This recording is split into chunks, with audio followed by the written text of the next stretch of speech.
They told him he wasn't good enough. No degree, no connections. Just a single father in borrowed clothes, walking out of that glass tower with his dignity in pieces. But when their $1 million system crashed right before his eyes, Ethan Cole saw something no one else did. The fatal flaw everyone had missed. What happened next would shake Riverton Dynamics to its core and prove that sometimes the people you reject are exactly the ones who can save you. This is the story of how one man's courage exposed the truth that nearly destroyed everything. Stay with me until the end, hit that like button, and comment what city you're watching from so I can see how far this story travels. The fluorescent lights of Riverton Dynamics' 23rd floor hummed with the kind of sterile efficiency that made Ethan Cole feel like a smudge on an otherwise pristine canvas. He sat in the waiting area outside Conference Room B, his hands folded in his lap, trying to ignore the way his thrift store blazer pulled tight across his shoulders. It was the nicest thing he owned, purchased 3 years ago for his wife's funeral, worn twice since then for job interviews that went nowhere. A woman in a crisp charcoal suit glanced at him as she passed, her eyes skating over him without really seeing. He was used to that. In places like this, towers of glass and steel, where everyone wore confidence like cologne, men like Ethan became furniture. Functional. Forgettable. Mr. Cole? A young man with a tablet and an earpiece appeared in the doorway. They're ready for you. Ethan stood, smoothing his tie, dark blue, slightly frayed at the edges, and followed him down a corridor lined with abstract art that probably cost more than his car. The carpet was so thick it swallowed sound. Everything here whispered of money and power, of a world Ethan had only ever glimpsed from the outside. Conference Room B was smaller than he'd expected, dominated by a dark wood table that reflected the overhead lights like still water. 3 people sat on the far side, their expressions carefully neutral. The woman in the center, maybe 50, had silver hair cut in a sharp bob and eyes that assessed him in the time it took to blink. To her left, a younger man with stylish glasses and the kind of casual sweater that somehow looked expensive. To her right, an older gentleman whose suit probably cost more than Ethan's monthly rent. "Mr. Cole," the silver-haired woman said, gesturing to the chair across from them. "I'm Patricia Chen, Director of Human Resources. This is Marcus Holloway, VP of Technology, and Gerald Sampson, Senior Recruiter. Thank you for coming in." "Thank you for having me," Ethan replied, settling into the chair. It was one of those ergonomic designs that probably adjusted 17 different ways, but he kept his back straight, his hands visible on the table. Open, honest, available. Patricia's smile was professional, practiced. "I'll be frank. When Gerald brought your application to our attention, we had some concerns. You don't have a traditional background for this role." There it was, the polite corporate phrase that meant, "You don't belong here." "I understand," Ethan said carefully. "I don't have a degree.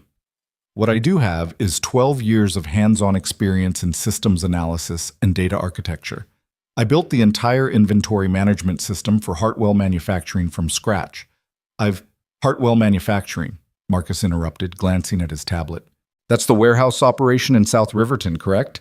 They closed down, 18 months ago?" 2 years, Ethan corrected. "They were bought out by a larger competitor. But before that, the system I designed reduced their operational errors by 63% and saved them approximately $400,000 annually, and I'm sure it was impressive work," Patricia said, her tone suggesting it was anything but. However, Riverton Dynamics operates on a different scale. We're talking about multi-platform integration, real-time data processing across 17 international markets, security protocols that handle sensitive financial information for Fortune 500 clients. This isn't, and please don't take this the wrong way, this isn't a warehouse inventory system. The words landed like a slap, delivered with a smile. Ethan felt heat rising in his chest, but he kept his voice steady. "I understand the scope is different. That's exactly why I'm here. I learn fast. I work hard. And I've spent the last 6 months studying modern cloud architecture, machine learning integration, and—" "On your own?" Gerald cut in, leaning forward slightly. "Through online courses?" "Yes." The 3 exchanged glances. It was quick, almost imperceptible, but Ethan caught it. The silent conversation that said, "This isn't going to work." Patricia folded her hands on the table. "Mr. Cole, I want to be respectful of your time. You clearly have technical aptitude, but this position requires someone who can hit the ground running, someone with a proven track record in enterprise-level systems, someone with the right pedigree, Ethan finished quietly. An uncomfortable silence settled over the room. Marcus shifted in his chair. Gerald suddenly became very interested in his notes. "That's not what I said," Patricia replied, but her tone suggested that's exactly what she meant. "We simply need someone with more relevant experience. I'm sure you understand." Ethan understood perfectly. He understood that the years he'd spent teaching himself programming while working night shifts at a factory didn't count. He understood that building a functional system that saved a company hundreds of thousands of dollars wasn't as valuable as having the right letters after your name. He understood that the blazer that smelled like dust and the shoes he'd resoled twice himself told these people everything they needed to know about him. He was about to respond when Lucy's face flashed through his mind. 7 years old, gap-toothed smile, asking him that morning if he was going to get the job, if they were finally going to be okay. "I understand that you're looking for someone safe," Ethan said, his voice firmer now. "Someone whose resume checks all the boxes. But respectfully, some of the best innovations come from people who learn to solve problems without having access to the best resources. I taught myself coding because I couldn't afford classes. I built systems with limited budgets and ancient equipment because that's what was available. That kind of constraint breeds creativity. It breeds efficiency." Patricia's expression didn't change. "That's a compelling perspective, Mr. Cole. And in a different context, for a different role, it might be exactly what we're looking for, but for this position..." The lights flickered. All 4 of them glanced up reflexively. Then the lights flickered again, and the large monitor on the wall, previously dark, suddenly blazed to life. Red text scrolled across the screen, too fast to read at first, then slower, repeating. "Critical system failure, Project Atlas. Core breach, data integrity compromised." Patricia's phone buzzed. Then Marcus's. Then Gerald's. All 3 of them grabbed their devices simultaneously, their carefully composed professional masks cracking. "What the hell?" Marcus muttered, his fingers flying across his tablet screen. His face went pale. "No. No, no, no." The door burst open. A young woman in a blazer, breathless, eyes wide. "Marcus, you need to come now. Atlas just went down. Everything's down. The Henderson account..." "I know." Marcus was already on his feet, his chair rolling backward.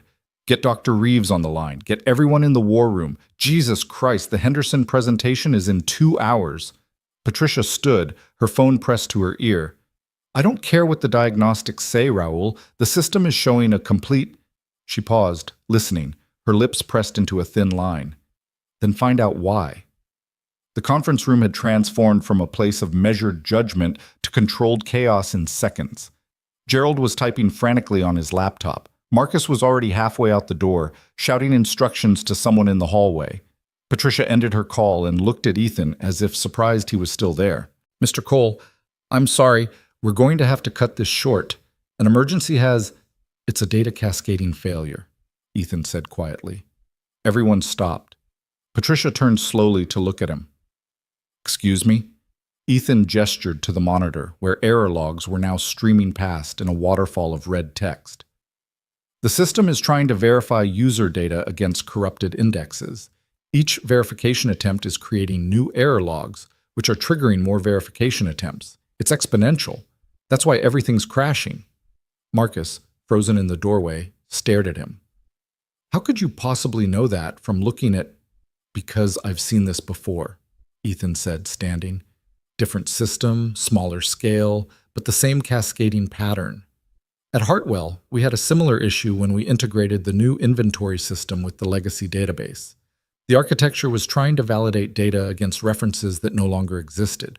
Every failed validation created a new process thread. Within 20 minutes, the whole system locked up." Patricia's eyes narrowed. "And what did you do?" "Isolated the verification module, cleared the error queue, rebuilt the indexes from backup, then brought the system back up in read-only mode while we identified the corrupt entries." Ethan moved closer to the monitor, his eyes tracking the error codes. "But that only works if you catch it early. If this has been running for more than..." He checked his watch, calculating. More than 15 minutes. The error logs alone could be overwhelming your storage allocation. You'd need to shut down the entire system to prevent permanent corruption. The room was silent except for the relentless ping of incoming messages on 3 different phones. Marcus walked slowly back into the room, his expression somewhere between skepticism and desperate hope. Dr. Reeves is the lead architect on Atlas. He's been with the company for 20 years. He has 2 PhDs and more industry certifications than anyone I know. Are you seriously suggesting that you, someone we were about to send home, can diagnose our flagship system better than he can? Ethan met his gaze steadily. I'm not suggesting anything. I'm just telling you what I see. What you do with that information is up to you. Patricia's phone rang again.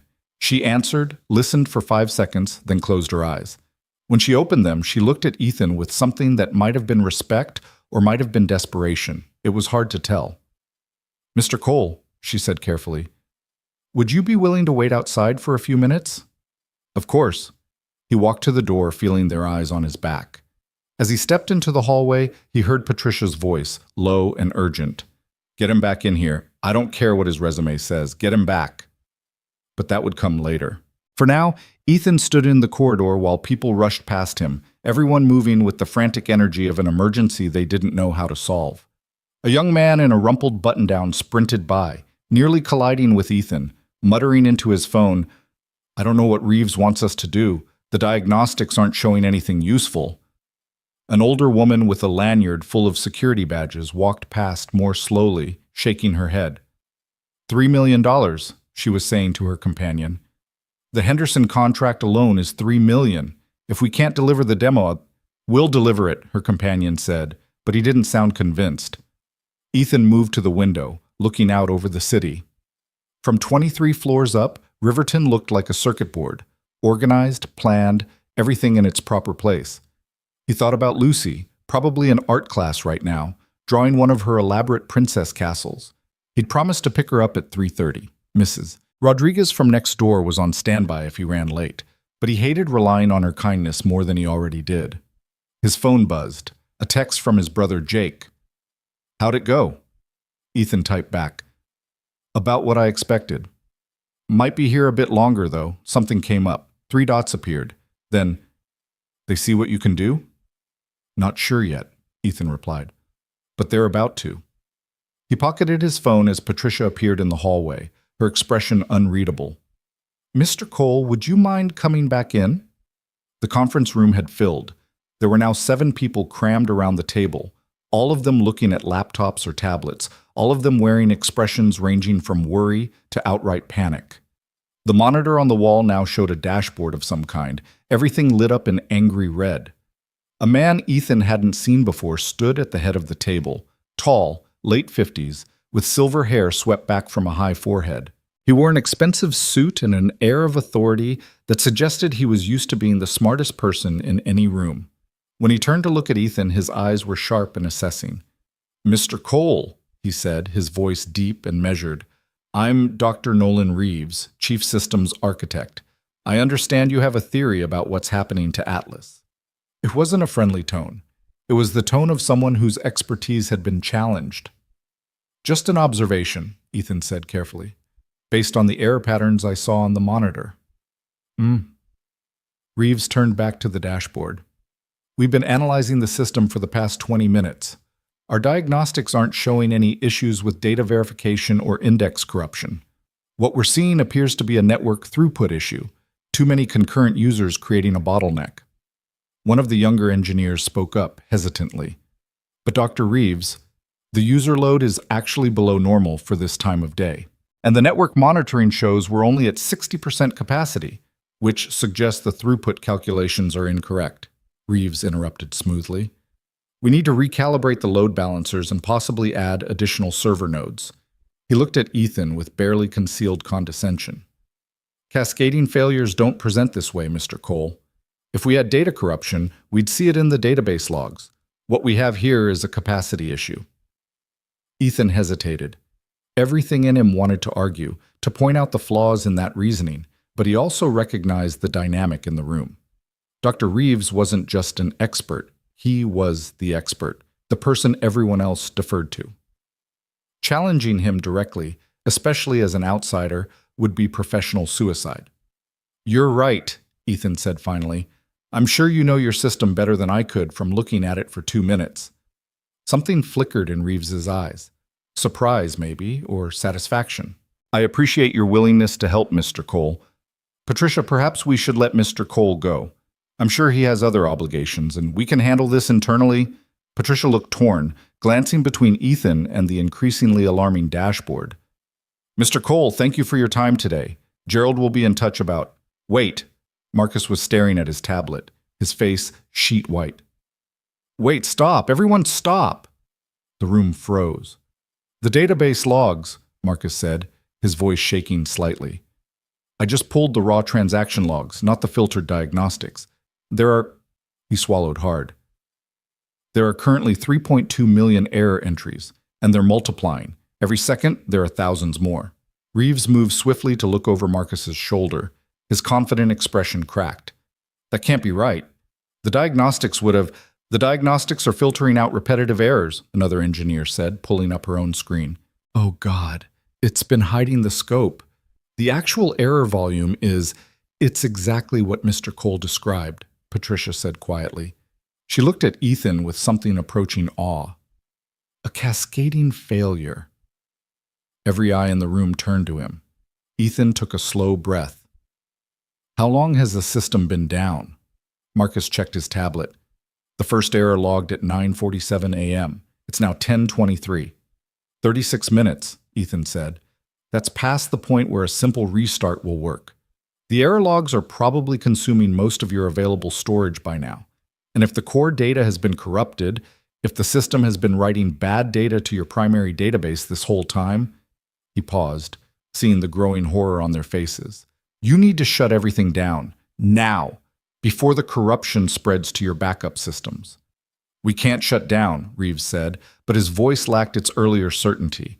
"The Henderson presentation—" "Dr. Reeves," Patricia said, her tone allowing no argument. "If Mr. Cole is right and we don't shut down, what are we looking at?" Reeves's jaw tightened. "Potentially complete data loss for Project Atlas and any connected systems, which includes client records, financial transactions, 18 months of development work." His voice was barely above a whisper. "Everything." The silence that followed was deafening. Patricia pulled out her phone. "I'm calling Lena." "The CEO?" Gerald's eyes went wide. "Patricia, if we escalate this to— she needs to know, right now." Patricia stepped out of the room, phone already to her ear. Ethan watched Dr. Reeves, saw the way the older man's hands trembled slightly as he gripped the back of a chair. This wasn't just a technical failure. It was a moment of professional crisis. Everything Reeves had built, his reputation, his authority, suddenly balanced on a knife's edge. "Mr. Cole," Reeves said without looking at him, "if you were handling this, what would be your next step?" It was an olive branch, extended with difficulty.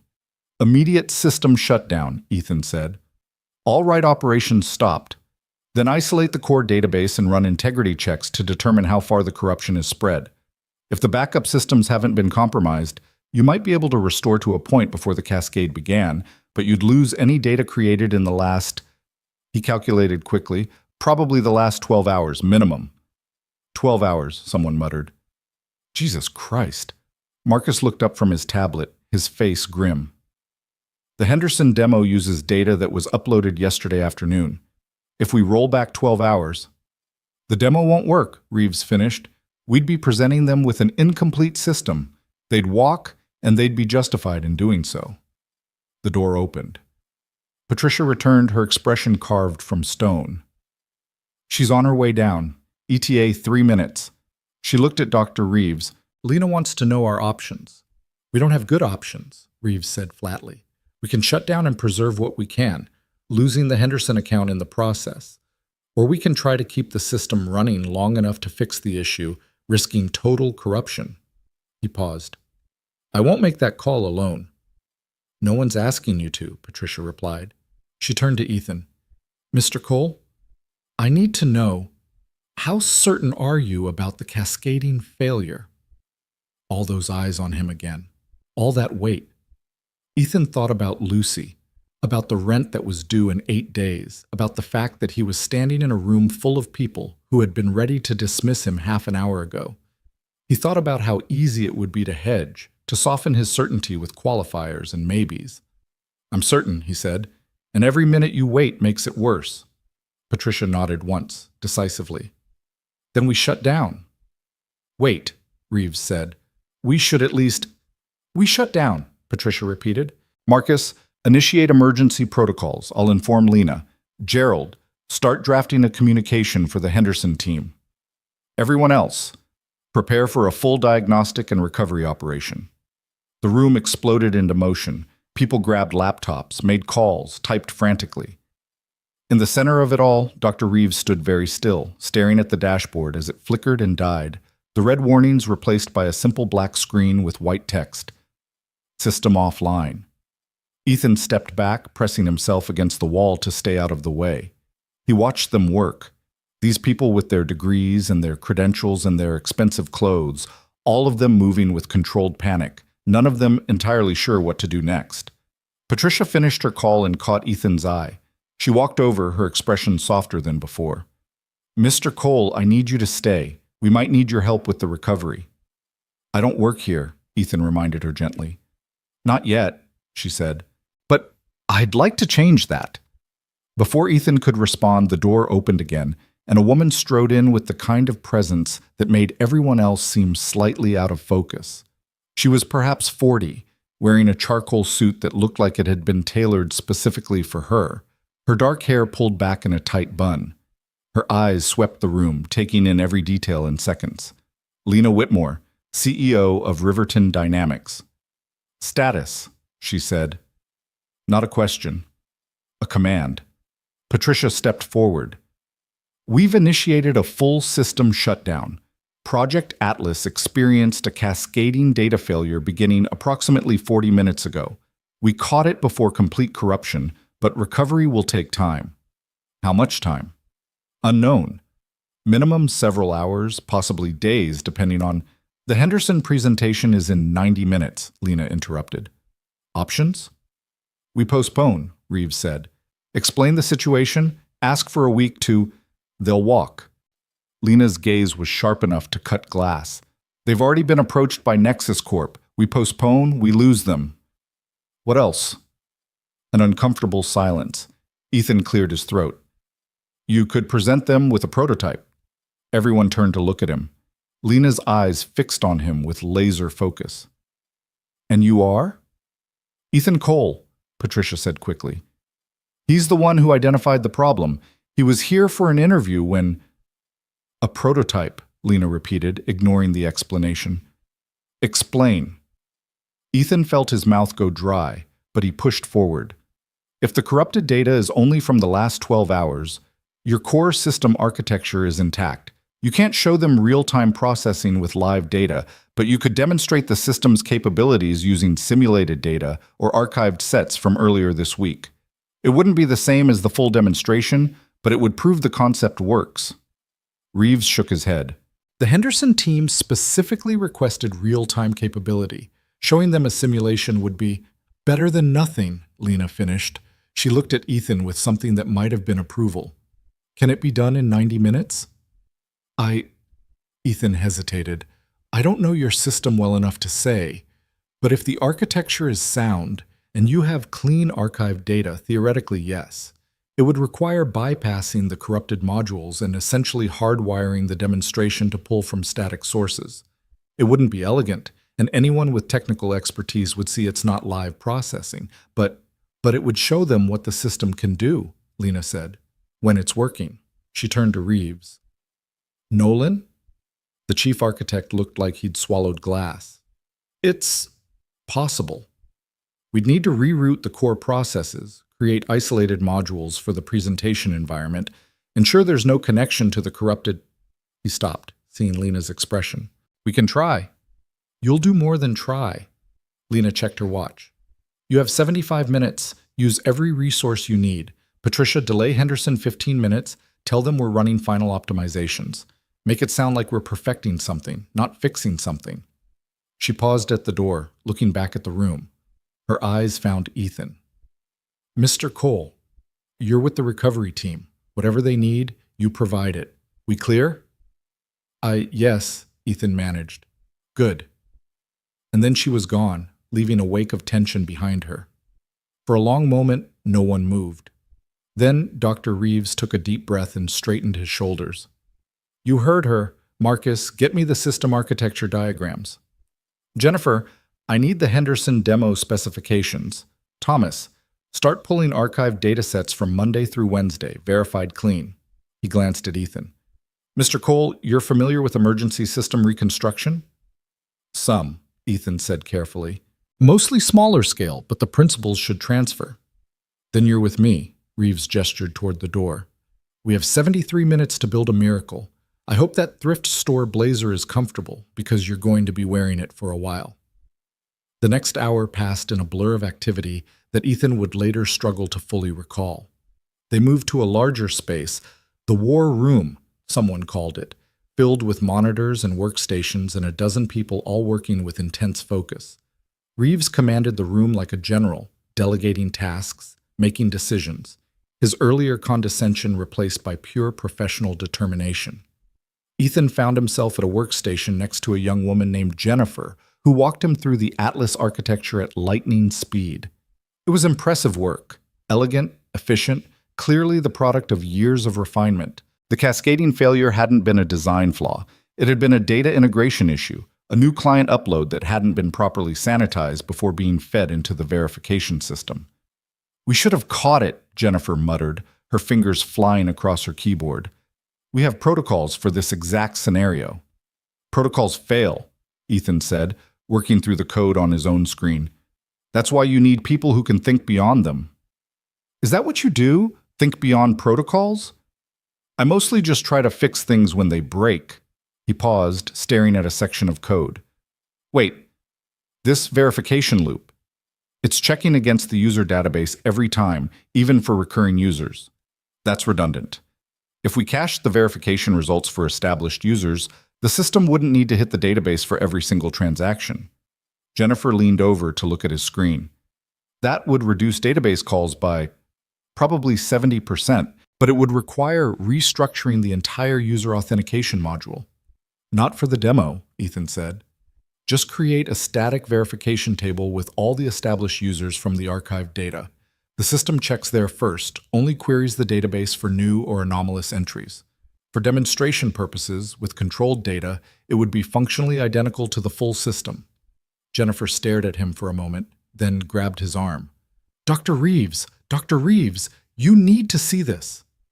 What followed was a technical discussion Ethan could barely keep up with, as Reeves and 3 other engineers examined his suggestion, tested it, refined it, and ultimately implemented it in a version of the system that existed only for the Henderson demonstration. It wouldn't work for real-world deployment, not yet, but for a controlled presentation, it was exactly what they needed. 55 minutes later, with 10 minutes to spare, they had something that resembled a functional system. It's not perfect, Reeves said, reviewing the final checks. There are edge cases we haven't accounted for, and if they ask for anything outside the scripted demo, we're exposed.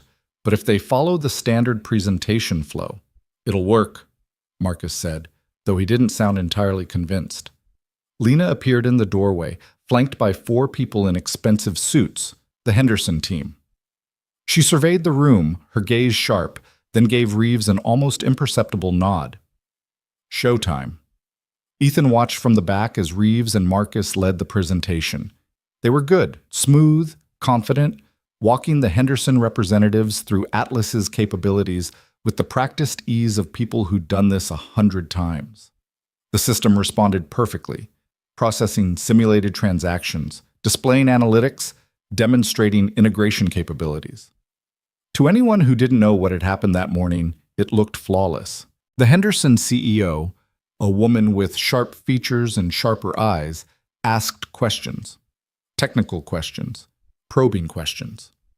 Reeves answered them without hesitation, and when Marcus hit a stumbling block on one particularly complex query, Jennifer smoothly stepped in with an explanation that was both accurate and reassuring.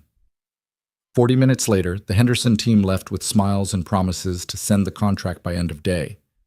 The war room exhaled collectively. "We did it," someone said, and then everyone was talking at once, relief and exhaustion mixing into something like joy. Marcus hugged Jennifer. Another engineer literally collapsed into a chair.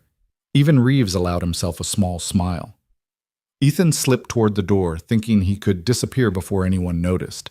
He'd done what they needed. He should go, pick up Lucy, get back to his real life. "Mr. Cole," he turned. Lena stood in the doorway, her expression unreadable. "Ms. Whitmore," he said, "congratulations on the walk with me." It wasn't a request. They walked in silence down a corridor that seemed to stretch forever, past offices with glass walls where people worked in isolated bubbles of concentration. Lena's heels clicked against the polished floor, a metronome of authority. "Patricia tells me you don't have a degree," Lena said finally. "No, ma'am." "No formal certifications in systems architecture." "No, ma'am." "And yet you identified a critical failure that our chief architect, a man with 2 PhDs and 20 years of experience, missed." Ethan didn't know what to say to that, so he said nothing. They reached a corner office, Lena's presumably, and she gestured for him to enter. The space was elegant but sparse. A desk, a few chairs, minimal decoration except for a single photograph on the desk. Lena with a young boy, both of them laughing. "Sit," she said. He sat. Lena remained standing, looking out the window at the city below. "Do you know why we nearly lost everything this morning? A data integration error that, because we've become complacent," she interrupted. "We hire the best people, give them the best resources, and then we assume that's enough. We stop questioning. We stop looking at things with fresh eyes." She turned to face him. "You walked into that conference room as someone we'd already decided didn't belong. And in 60 seconds, you saw what our entire technical team had missed." "I just happened to have seen something similar before," Ethan said. "Right place, right time." "Humility is admirable, Mr. Cole, but false humility is waste of time." Lena sat on the edge of her desk. "I looked at your file after the crisis began. Hartwell Manufacturing, the system you built there, increased efficiency by 63%. That's extraordinary. It was a small operation. That doesn't make it less extraordinary." She paused. "I also learned about your wife. I'm sorry." The words hit unexpectedly, a brief crack in the professional armor Ethan had been maintaining all day. "Thank you.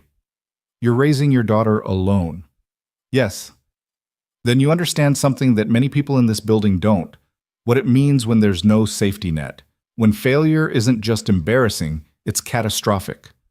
Lena's eyes were sharp, but not unkind. That kind of perspective is valuable. It makes you careful. It makes you see things others miss. Ethan wasn't sure where this was going, so he waited. "I'm not offering you the senior position you interviewed for," Lena said. "That role requires experience and credentials you don't have, and despite your impressive diagnosis this morning, I can't justify that level of placement." "Of course." Ethan felt the familiar weight of disappointment settling on his shoulders. "I understand." "I'm not finished." Lena's tone was firm. "I'm offering you a junior analyst position on the Atlas recovery team. The pay is probably less than you hoped for, and the work will be demanding. You'll report to Dr. Reeves, and I won't lie to you. He's not entirely happy about this arrangement, but you'll have access to our systems, our training resources, and our projects. You'll learn more in 6 months here than you would in 6 years anywhere else." Ethan stared at her. "You're offering me a job?" "I'm offering you an opportunity." Lena stood, walked around her desk, and pulled out a folder. "This is the offer letter. Standard junior analyst compensation, benefits package, 60-day probationary period. Review it, and if you're interested, have it back to Patricia by end of day tomorrow." She handed him the folder. Ethan took it with hands that weren't entirely steady. "One more thing," Lena said. "What happened this morning doesn't leave this building. As far as anyone outside this company knows, we successfully completed a scheduled presentation to the Henderson team. No system failure, no crisis, no last-minute heroics. The people in that war room know what you did, and that matters. But we don't advertise our vulnerabilities to the world. Understood?" Understood. Good. Lena extended her hand. Welcome to Riverton Dynamics, Mr. Cole. Try not to save the company on your first day next time. It sets an unreasonable precedent. Ethan shook her hand, still processing. Thank you. Thank you. Don't thank me yet. You haven't met your actual workload.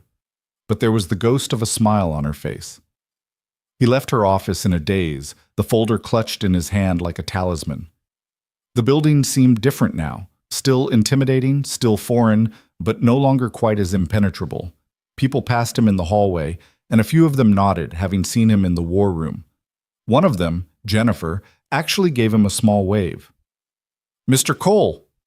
Patricia was walking briskly toward him, her earlier stress replaced by something resembling satisfaction. I take it Lena made you an offer? She did. And? I need to read it over. Talk to... He stopped. Who am I kidding? Yes. The answer is yes. Patricia laughed, a genuine sound of relief. Good. I'll expect the paperwork tomorrow. Your start date would be next Monday, which gives you time to arrange childcare and... Wait. Ethan checked his watch. His heart sank. Oh no. Oh no, no, no. What? I was supposed to pick up my daughter 40 minutes ago. He was already moving toward the elevator. Mrs. Rodriguez is going to kill me. Lucy's going to think I forgot her. Go, Patricia said, waving him on. We'll sort out the details later. Go get your daughter. Ethan actually ran through the lobby of Riverton Dynamics, past the security desk where the guard looked at him with alarm, out into the afternoon sun that seemed almost too bright after hours under fluorescent lights. His car was in visitor parking, a 10-year-old sedan that wheezed when he started it, but somehow always got him where he needed to go. He drove too fast through downtown traffic, calling Mrs. Rodriguez to apologize, to explain, to promise it wouldn't happen again. She was gracious about it, as always, but he could hear the concern in her voice. Lucy was fine, she assured him, just worried about him. The elementary school pickup line had long since dispersed. Ethan pulled up to the curb where Mrs. Rodriguez's ancient blue Honda sat idling. She got out as he approached, and Lucy tumbled out behind her, a 7-year-old whirlwind in a purple jacket and mismatched sneakers. Daddy!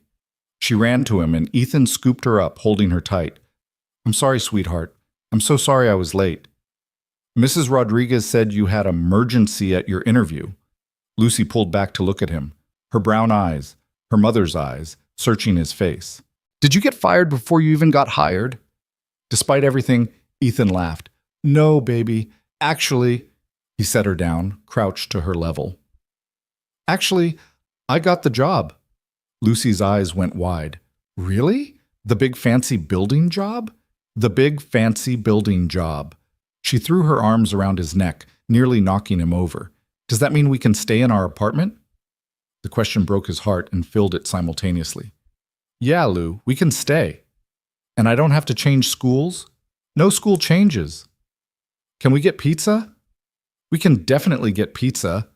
Lucy whooped, dancing in a circle. Ethan stood, turned to Mrs. Rodriguez with genuine gratitude. Thank you for everything. I don't know what I'd do without you. The older woman patted his arm. That's what neighbors are for, mijo. You go celebrate with your daughter. You earned it. They went for pizza, the good place with the arcade games, not the cheap place where the cheese was questionable. Lucy played skee-ball and won enough tickets for a rubber bouncy ball and a sticker, both of which she declared were the best prizes ever. They ate pepperoni and talked about her day, about her art class project, about her friend Maya, who had lost another tooth. Are you going to be gone a lot? Lucy asked suddenly, her voice smaller. At the new job? Ethan wiped pizza sauce from her chin. Some days I'll work late, but I'll always pick you up from school, or Mrs. Rodriguez will, and I'll be home for dinner. That's a promise. Mommy used to promise that too, Lucy said quietly. And then she couldn't anymore. The grief that lived in Ethan's chest, the old familiar friend that never quite left, stirred. Yeah, she did. But Mommy didn't want to break that promise. She just got sick, remember? She wanted to be there. I know. Lucy picked at her pizza crust. I just miss her. Me too, baby. Every day. They finished eating in comfortable silence, and on the drive home, Lucy fell asleep in the back seat, her new bouncy ball clutched in one small hand. Ethan carried her up to their second-floor apartment, a modest space that was mostly clean and approximately organized. He tucked her into bed, pulled the covers up to her chin, kissed her forehead. "Love you, Daddy," she murmured, half asleep. "Love you too, Lou. More than all the stars." "More than all the stars," she echoed, her voice fading. Ethan retreated to the living room, finally allowing himself to sit down. The folder from Lena sat on the coffee table where he'd dropped it. He opened it, read through the offer letter properly. The salary was less than he'd hoped for, but more than he was making now. The benefits were excellent. Health insurance that would actually cover things, a retirement plan he could contribute to, professional development opportunities. It was real. It was stable. It was a chance. He thought about Patricia's expression when she'd dismissed him that morning. Polite, professional, completely certain he didn't belong. He thought about Dr. Reeves's condescension, Marcus's skepticism, the way they'd all looked through him until the moment he became useful. He thought about Lena's words. "You see things others miss." His phone buzzed. A text from Jake. "So?" "I got it," Ethan typed back. "Junior analyst position. I start Monday." 3 dots appeared, then, "Brother." "I knew it. I knew it. Drinks this weekend to celebrate?" "Can't afford drinks yet," Ethan replied. "Rain check till first paycheck? Deal. Proud of you, man. Sarah says congrats too." Ethan smiled, set his phone down. Through the thin walls, he could hear the neighbor's TV, someone walking around upstairs, the ambient sound of life being lived in close quarters. This apartment wasn't much, but it was theirs.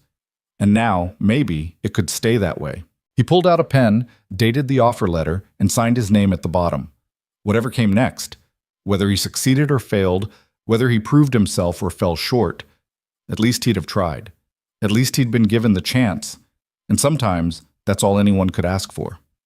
Outside, the city lights began to glow against the darkening sky. Ethan sat in his small living room, in his borrowed blazer that smelled like dust, holding a signed contract that felt like redemption. Monday would come. The work would be hard. The challenges would be real. But tonight, for the first time in a long time, the future felt less like a threat and more like a possibility. And that was enough. Monday morning arrived with the kind of crisp autumn air that made everything feel like a new beginning. Ethan stood outside Riverton Dynamics at 7:30, 15 minutes early, wearing the same blazer but a different tie, navy blue this time, borrowed from Jake, who'd insisted on contributing something to the occasion. Lucy had made him promise to text her at lunch, and Mrs. Rodriguez had squeezed his hand at the door with a whispered, "Make us proud, mijo." The lobby was already bustling with people who moved with purpose, their security badges swinging from lanyards as they swiped through turnstiles. Ethan approached the security desk where a different guard sat, younger than the one from Friday, with kind eyes and a nameplate that read, Marcus Chen. "First day?" Marcus asked, and Ethan wondered if his nervousness was that obvious. "Is it that clear?" "You've got the look. Don't worry, everyone's terrified their first day. ID?" Ethan handed over his driver's license, and Marcus typed information into his computer, then pulled out a temporary badge. "This'll get you through today. HR will have your permanent one by end of week. You're on 23, right?" "Yes." "Elevators are to your left. Good luck." The ride-up felt longer than it had on Friday, each floor a small eternity. When the doors opened on 23, Patricia was waiting in the lobby area, looking significantly less stressed than the last time he'd seen her. "Mr. Cole?" she said with a warm smile. "Right on time. How are you feeling?" "Terrified," he admitted. "Good. Means you're taking it seriously." She gestured for him to follow. "We'll start with the basics. Get you set up with IT, show you your workspace, introduce you to the team. Dr. Reeves is in meetings until 10, so you'll have time to settle in before you meet with him." They walked through a maze of corridors and open workspace areas where people hunched over monitors or gathered in small clusters discussing projects Ethan couldn't yet comprehend. Patricia kept up a steady stream of information, where the break rooms were, how the badge access worked, which conference rooms were bookable, and which were reserved for executives. "This is you," she said finally, stopping at a cubicle in a row of identical cubicles. It was small but functional, a desk, a chair, a computer with 2 monitors, and a small filing cabinet. The walls were bare beige fabric, the kind that could hold pushpins.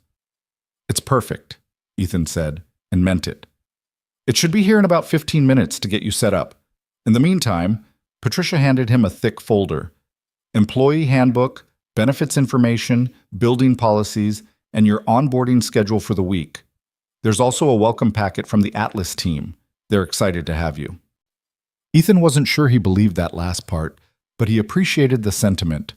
Patricia left him with a promise to check in later, and he sat in his new chair, in his new cubicle, surrounded by the low hum of office life, feeling simultaneously grateful and utterly overwhelmed. The IT technician arrived exactly 15 minutes later, a woman in her 20s with purple-streaked hair and an easy smile. "Ethan Cole? I'm Priya. Let's get you connected to our systems." She worked quickly, setting up his login credentials, walking him through the company's various platforms and protocols, explaining security procedures with the practiced ease of someone who'd done this hundreds of times. When she finished, both monitors displayed the Riverton Dynamics logo and a dashboard of applications Ethan would need to learn. "You'll get access to Atlas-specific systems once Dr. Reeves approves it," Priya explained. "Security protocol for ongoing projects. But everything else should be live." "Questions?" "About 1,000, Ethan admitted. "Normal. Just submit it tickets when things break or confuse you. We're here to help." She paused at the entrance to his cubicle. "Hey, I heard what you did Friday. With the system crash. That was impressive. Don't downplay it. Half the engineering team has been talking about it all weekend." She lowered her voice. "Between you and me, some of them are nervous. New guy comes in, spots a critical issue in minutes, makes them look bad. Just be aware of that, yeah?" "Thanks for the heads up." After Priya left, Ethan spent the next hour navigating the various systems, trying to orient himself in this new digital landscape. He was deep into reading through project documentation when a voice interrupted him. "So you're the miracle worker?" Ethan looked up. A man in his early 30s stood at the entrance to his cubicle, tall, athletic build, expensive-looking casual clothes that somehow still managed to look professional. His smile didn't quite reach his eyes. "Ethan Cole," Ethan said, standing and extending his hand. The man shook it with a grip that was just slightly too firm. "Trevor Marsh, senior analyst on the Atlas team. Heard you had quite the dramatic interview." "Right place, right time," Ethan replied, echoing what he'd told Lena. Trevor leaned against the cubicle wall, his posture casual but his gaze sharp. "Must be nice getting hired because you happened to guess right about a system failure." The word guess hung in the air, weighted with implication. "I wouldn't call it a guess," Ethan said carefully. "I'd seen similar cascading patterns before." "At a warehouse." Trevor's smile widened slightly. "Right. Well, welcome to the big leagues. Hope you can keep up." He pushed off the wall. "Team meeting at 10:30, conference room C. Don't be late." He walked away before Ethan could respond. The interaction left a sour taste, but Ethan tried to shake it off. Not everyone would be welcoming. That was just reality. Jennifer appeared a few minutes later, much friendlier than Trevor had been. "Morning! Getting settled?" "Trying to. Your systems are extensive." That's one word for them. Overwhelming is another. She perched on the edge of his desk.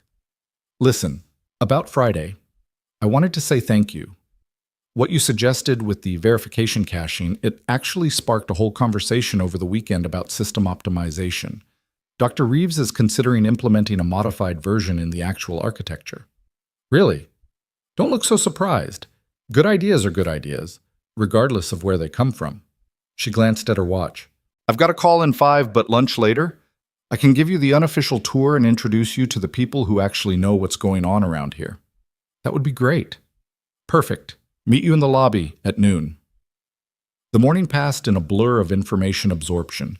Ethan read through project briefs, system specifications, team hierarchies.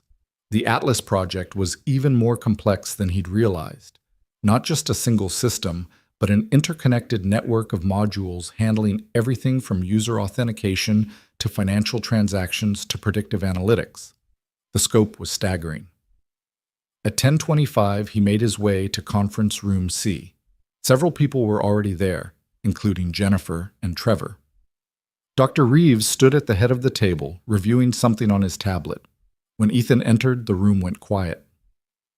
"Mr. Cole," Reeves said without looking up, "take a seat." Ethan chose a chair near the middle of the table, close enough to see the presentation screen, but not so close as to seem presumptuous. Two more people filtered in, a middle-aged man with glasses and a young woman with bright red hair, and then Reeves cleared his throat.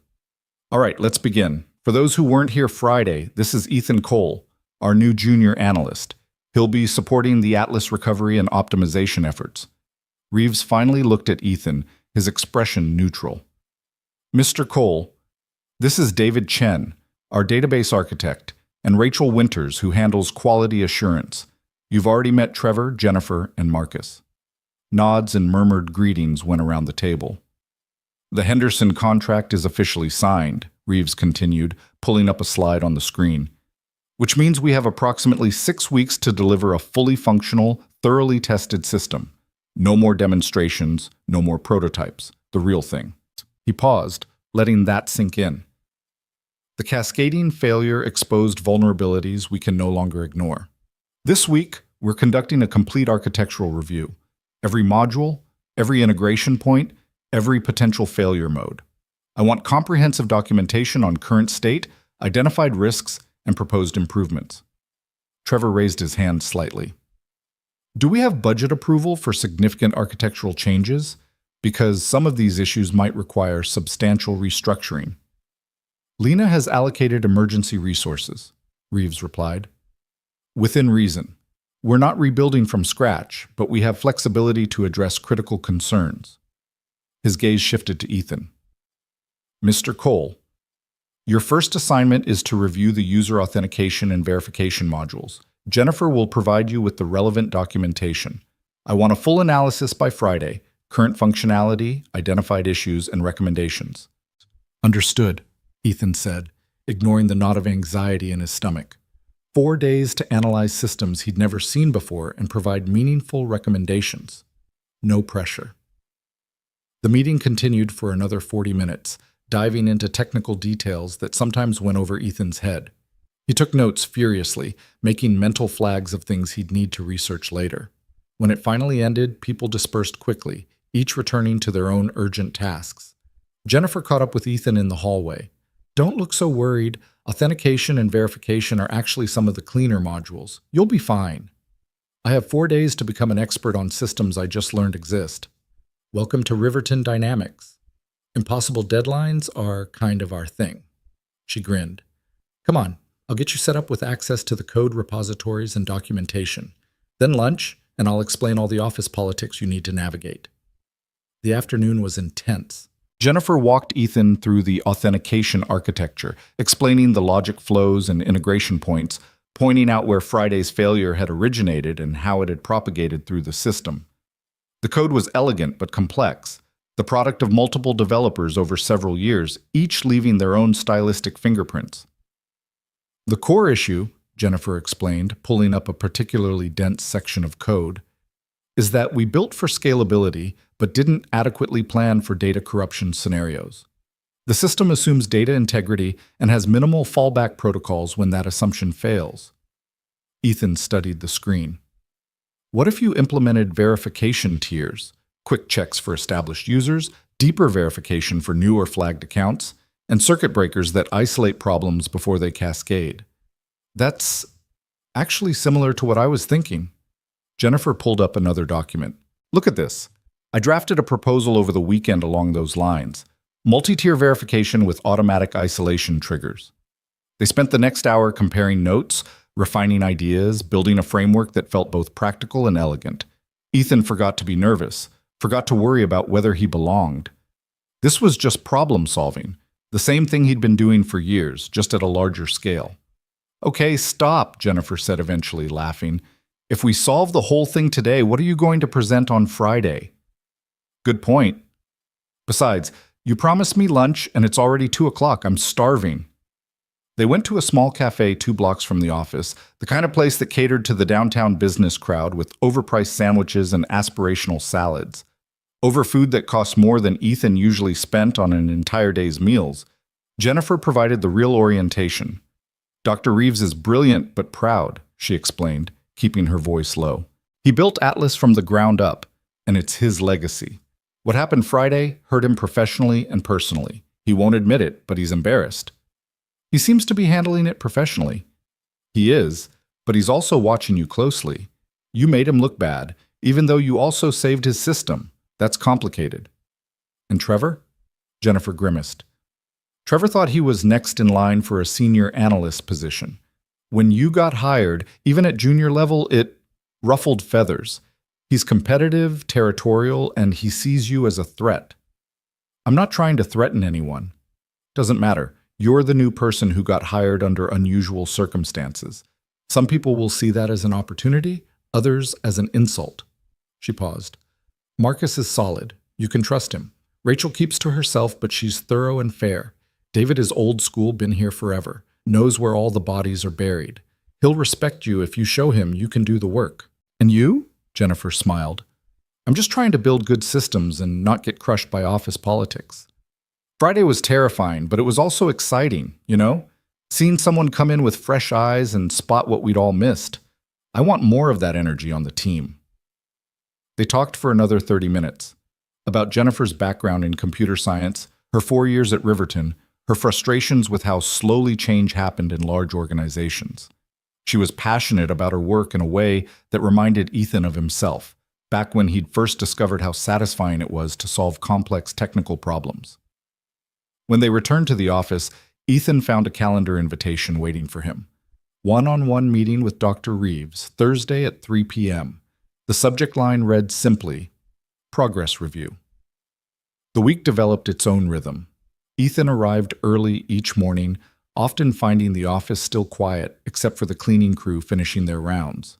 He'd make coffee in the break room, significantly better than the instant powder he used at home, and settle into his cubicle with the authentication documentation spread across his monitors. The work was challenging, but not impossible. The more Ethan dug into the code, the more he understood both its elegance and its vulnerabilities. The original architects had built something impressive, but they'd built it during a different era of the company's growth, for different user volumes and different security requirements. The system had been patched and updated over the years, but the core architecture remained fundamentally unchanged. By Tuesday afternoon, Ethan had mapped the entire authentication flow, identified 6 potential failure points, and begun sketching out recommendations. He worked through lunch, barely noticing when Jennifer stopped by to check on him. You're going to burn out if you keep this pace, she warned. I'm fine. This is actually kind of fun. Fun, right. But she was smiling. Trevor's been asking around about you, by the way, trying to figure out what your angle is. I don't have an angle. I'm just trying to do the job. That's what's confusing him. He's used to people who are always positioning, always politicking. Someone who just wants to do good work doesn't compute. Wednesday morning, Ethan was deep in code review when Trevor appeared at his cubicle. Got a minute? Sure. Ethan minimized his screens. He'd learned quickly that Trevor had a habit of reading over people's shoulders. I'm working on the transaction processing module, Trevor said, leaning against the cubicle wall in that same casual pose from Monday. Reeves wants a security audit. You've got experience with financial transactions, right? It was a test, obviously. Some. At Hartwell, we processed purchase orders and inventory transfers. Different scale than what you're handling here. Right. Well, I could use a second set of eyes on the encryption protocols if you're not too busy. The request was professional, but something about Trevor's tone suggested this wasn't about collaboration. Still, Ethan couldn't refuse without seeming uncooperative. Send me what you've got. I'll take a look. Great. Trevor straightened. By end of day? That was aggressive, given Ethan's own deadline, but he nodded. I'll do my best. Trevor walked away, and Ethan stared at his screens for a moment before pulling out his phone. He texted Jennifer. Trevor just asked me to review his encryption protocols. By end of day. This normal? 3 dots appeared, then, no, he's testing you. Give it a quick look, but don't kill yourself. Your authentication analysis takes priority. Ethan spent his lunch hour reviewing Trevor's work. The encryption implementation was solid, professional, well-documented, following industry best practices. There were a few minor optimizations Ethan could suggest, but nothing critical. He sent back a brief email with his thoughts, keeping his tone neutral and constructive. Trevor's response came within minutes. Thanks, though I was hoping for something more substantive than looks good. Thought you were supposed to be the guy who sees what everyone else misses. Ethan read the email twice, feeling the sting of condescension. He typed and deleted 3 different responses before finally sending, "Your implementation is strong. I'd suggest caching encryption keys for recurring transactions to reduce processing overhead, and consider implementing key rotation protocols if you haven't already. But these are optimizations, not critical issues." No response came. Thursday morning arrived with an email from Dr. Reeves. Conference room C, 9 a.m. Bring your preliminary findings. Ethan's stomach dropped. The one-on-one wasn't until 3 p.m. This was something else. When he arrived at the conference room, he found Reeves, Marcus, David, and surprisingly, Lena Whitmore. The CEO looked up as he entered, her expression unreadable. "Mr. Cole," Reeves said, "thank you for coming on short notice. We've had a development." Ethan took a seat, his mind racing through possibilities, none of them good. Lena spoke first. "The Henderson team has requested an early access build. They want to begin internal testing before the official delivery date." "That's ambitious," Ethan said carefully. "That's problematic," Marcus corrected. "We're still addressing the vulnerabilities exposed by Friday's failure. Giving them access now means exposing them to systems we know are unstable." "We could provide sandboxed access," David suggested. "Limited functionality, controlled environment." "They specifically requested full system access," Lena replied. "They want to stress test our claims." Reeves leaned back in his chair. "Which brings us to our question, Mr. Cole. Based on your analysis so far, what's your assessment of the authentication module's stability?" All eyes turned to him. Ethan thought about the code he'd been reviewing, the vulnerabilities he'd identified, the recommendations he hadn't finished documenting. "The core functionality is sound," he said slowly, "but there are edge cases that could cause issues under stress testing. The verification system still doesn't have adequate fallback protocols for data inconsistencies. If the Henderson team's test data contains any anomalies, and most real-world data does, we could see similar cascading issues." Silence. "So your recommendation is," Lena prompted. "We're not ready," Ethan said. "Not for full access. A sandboxed environment with curated test data could work, but giving them unrestricted access to the current build is risky." Marcus nodded. "I agree with that assessment." "As do I," David added. Reeves was quiet for a long moment, his fingers steepled in front of him. "This puts us in a difficult position. Saying no to a major client's reasonable request makes us look unprepared or incompetent. Saying yes and then having another system failure makes us look worse," Lena countered. She looked at Ethan. "How long would it take to implement adequate safeguards?" "For the authentication module alone? If we focus on the critical vulnerabilities and implement circuit breakers, maybe 2 weeks. But that's just one module. If other parts of the system have similar issues, they do," Marcus said quietly. "I've been reviewing the transaction processing. There are concerns." Lena stood, walking to the window. "So we're looking at a minimum of 2 weeks, possibly more, before we can safely provide early access." "Yes," Reeves said. The admission seemed to cost him something. "Then that's what I'll tell Henderson." Lena turned back to the group. "But I need to give them something. A timeline, a plan, confidence that we're addressing their concerns seriously." She looked at Reeves. "Nolan, I need a comprehensive review of all Atlas modules. Identified risks, mitigation strategies, realistic timelines. Can you have that by Monday?" "That's..." Reeves stopped, recalculated. "Yes, but it will require pulling resources from other projects." "Do it. This is our priority." Lena gathered her tablet. "Mr. Cole, I want you on that review team. Your fresh perspective has proven valuable." She paused at the door. "And everyone in this room, what we discussed stays here. Henderson gets confident professionalism, not panicked scrambling. Clear?" Murmured agreements followed her out. After she left, Reeves stood slowly. Well, I suppose we have our weekend plans. He looked at Ethan, and there was something in his expression that might have been respect. Your honesty just saved us from a potentially catastrophic mistake. That took courage. I just answered the question, Ethan said. You answered it truthfully when you could have hedged or deflected. That matters. Reeves collected his papers. Friday's deadline for your authentication analysis still stands. The comprehensive review starts Monday. I suggest you get some rest this weekend. You'll need it. The rest of Thursday passed in intense focus. Ethan finalized his analysis, documenting each vulnerability with supporting evidence and specific recommendations. Jennifer stopped by twice to review sections and offer feedback. Even David made an appearance, gruffly approving of Ethan's methodological approach. Trevor, notably, didn't appear at all. The 3 p.m. one-on-one with Reeves was surprisingly productive. The older man reviewed Ethan's work carefully, asking probing questions, challenging assumptions, but ultimately agreeing with the core findings. This is solid work, Reeves said, and it sounded like the words surprised him. Your recommendations are practical and well-reasoned. Some will require significant implementation time, but they address the fundamental issues. He closed the document. You've been here 4 days, Mr. Cole. In that time, you've helped prevent a client relations disaster and produced analysis that some of my senior team members would need 2 weeks to complete. How? Ethan considered the question. I think when you're used to working with limited resources, you learn to be efficient. You can't afford to waste time. And when you've built systems from scratch with minimal help, you develop a sense for what matters and what doesn't. Desperation breeds focus, Reeves mused. There's truth in that. He leaned back.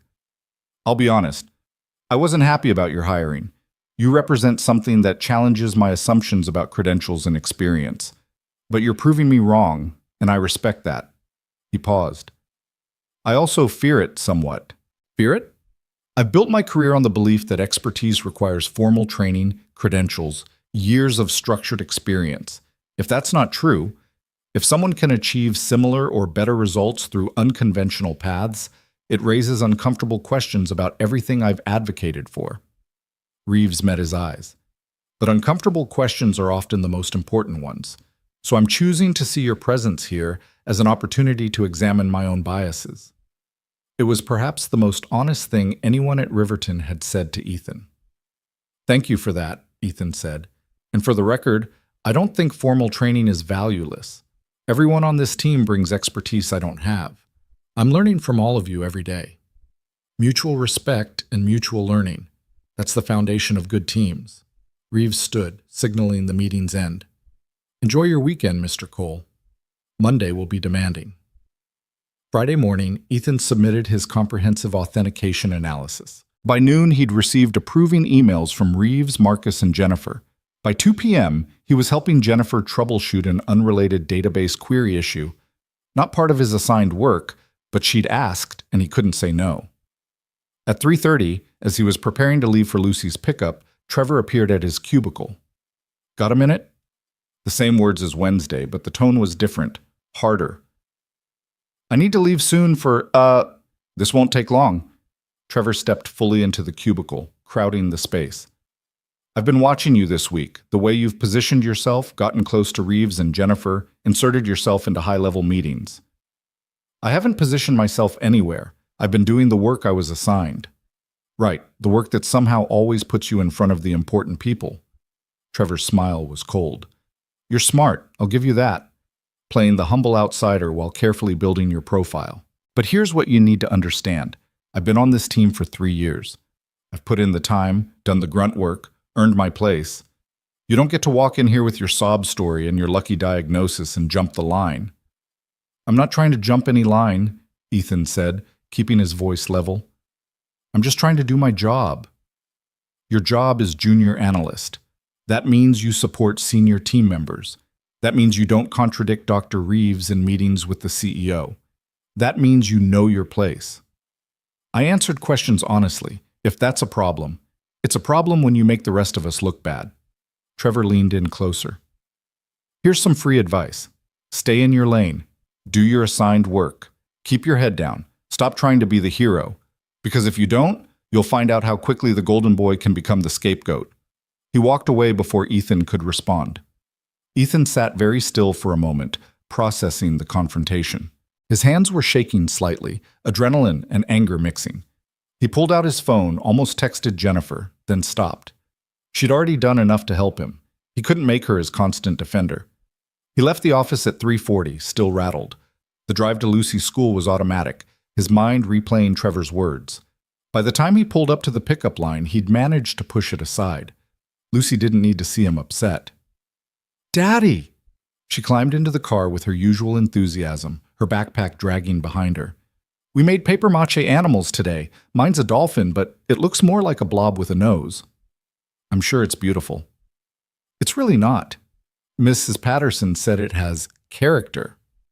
Lucy buckled herself in. "How was your week? Did you do important computer stuff?" "I did. And you know what? I think I might actually be getting the hang of it."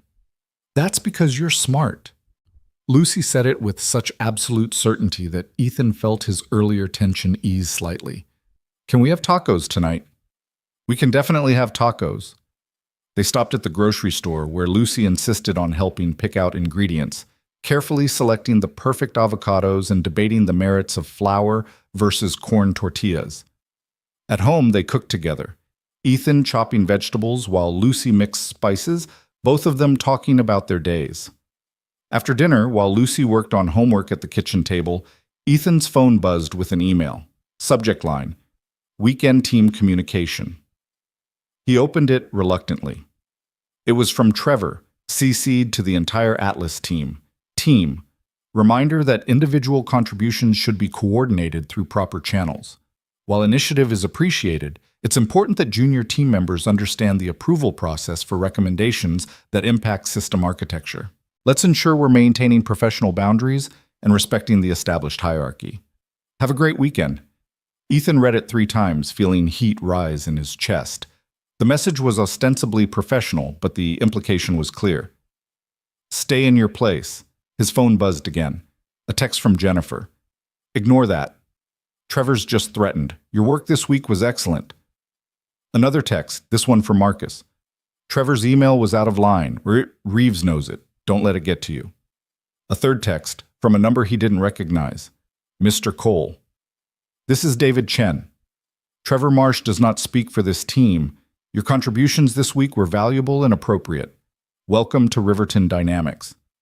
Ethan stared at his phone, something tight in his chest loosening. He wasn't alone. He had allies, even if he'd only been there a week. Daddy? Lucy looked up from her math worksheet. Are you okay? Yeah, baby, I'm okay. You look mad. Just work stuff. It's fine. Lucy studied him with her too perceptive 7-year-old eyes. Mommy used to say that when people are mean, it's because they're scared or hurting. Maybe the work people are just scared. Out of the mouths of children. Maybe you're right. I'm usually right. Lucy returned to her homework with complete confidence, leaving Ethan to marvel at her wisdom. He typed a response to Jennifer. Thanks. I appreciate the support. See you Monday. To Marcus. I won't.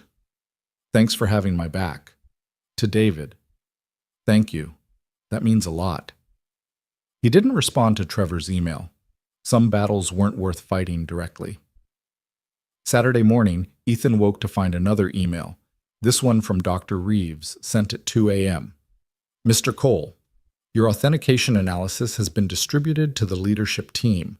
Lena asked me to convey her appreciation for thorough, honest work. The comprehensive review meeting Monday will begin at 8 a.m. sharp. Prepare to present your findings to the full technical leadership. This will include VPs from other departments who need to understand Atlas's current state. Professional attire recommended. NR professional attire. Ethan looked at his closet. The thrift store blazer, 2 pairs of decent pants, a handful of shirts that were presentable if not impressive. He'd have to make it work. Saturday passed in a blur of Lucy-related activities, the park, the library, a movie at home because theater tickets weren't in the budget. Sunday brought laundry and meal prep and reviewing his notes for Monday's presentation. Jake called to check in, offering again to lend Ethan a suit. I'm fine with what I have, Ethan insisted. Brother, you're presenting to VPs. Let me help.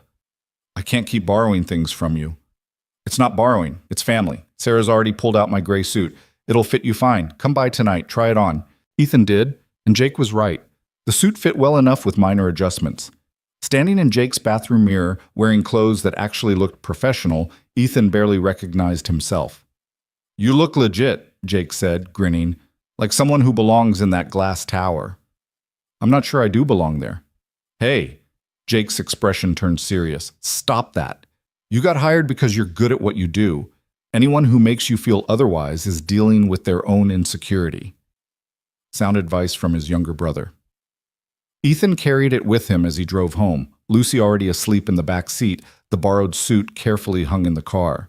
Sunday night, he couldn't sleep. He lay in bed running through his presentation, anticipating questions, worrying about things he couldn't control. At 2 a.m., he gave up and went to the living room, pulling up his analysis on his laptop, reviewing it for the 100th time. It was solid work. He knew it was. But would it be enough? The question followed him into Monday morning. Ethan arrived at Riverton Dynamics at 7:15 Monday morning, wearing Jake's gray suit, a fresh white shirt, and a confidence he didn't entirely feel. The building seemed different in the early light, less imposing maybe, or perhaps he was just getting used to it.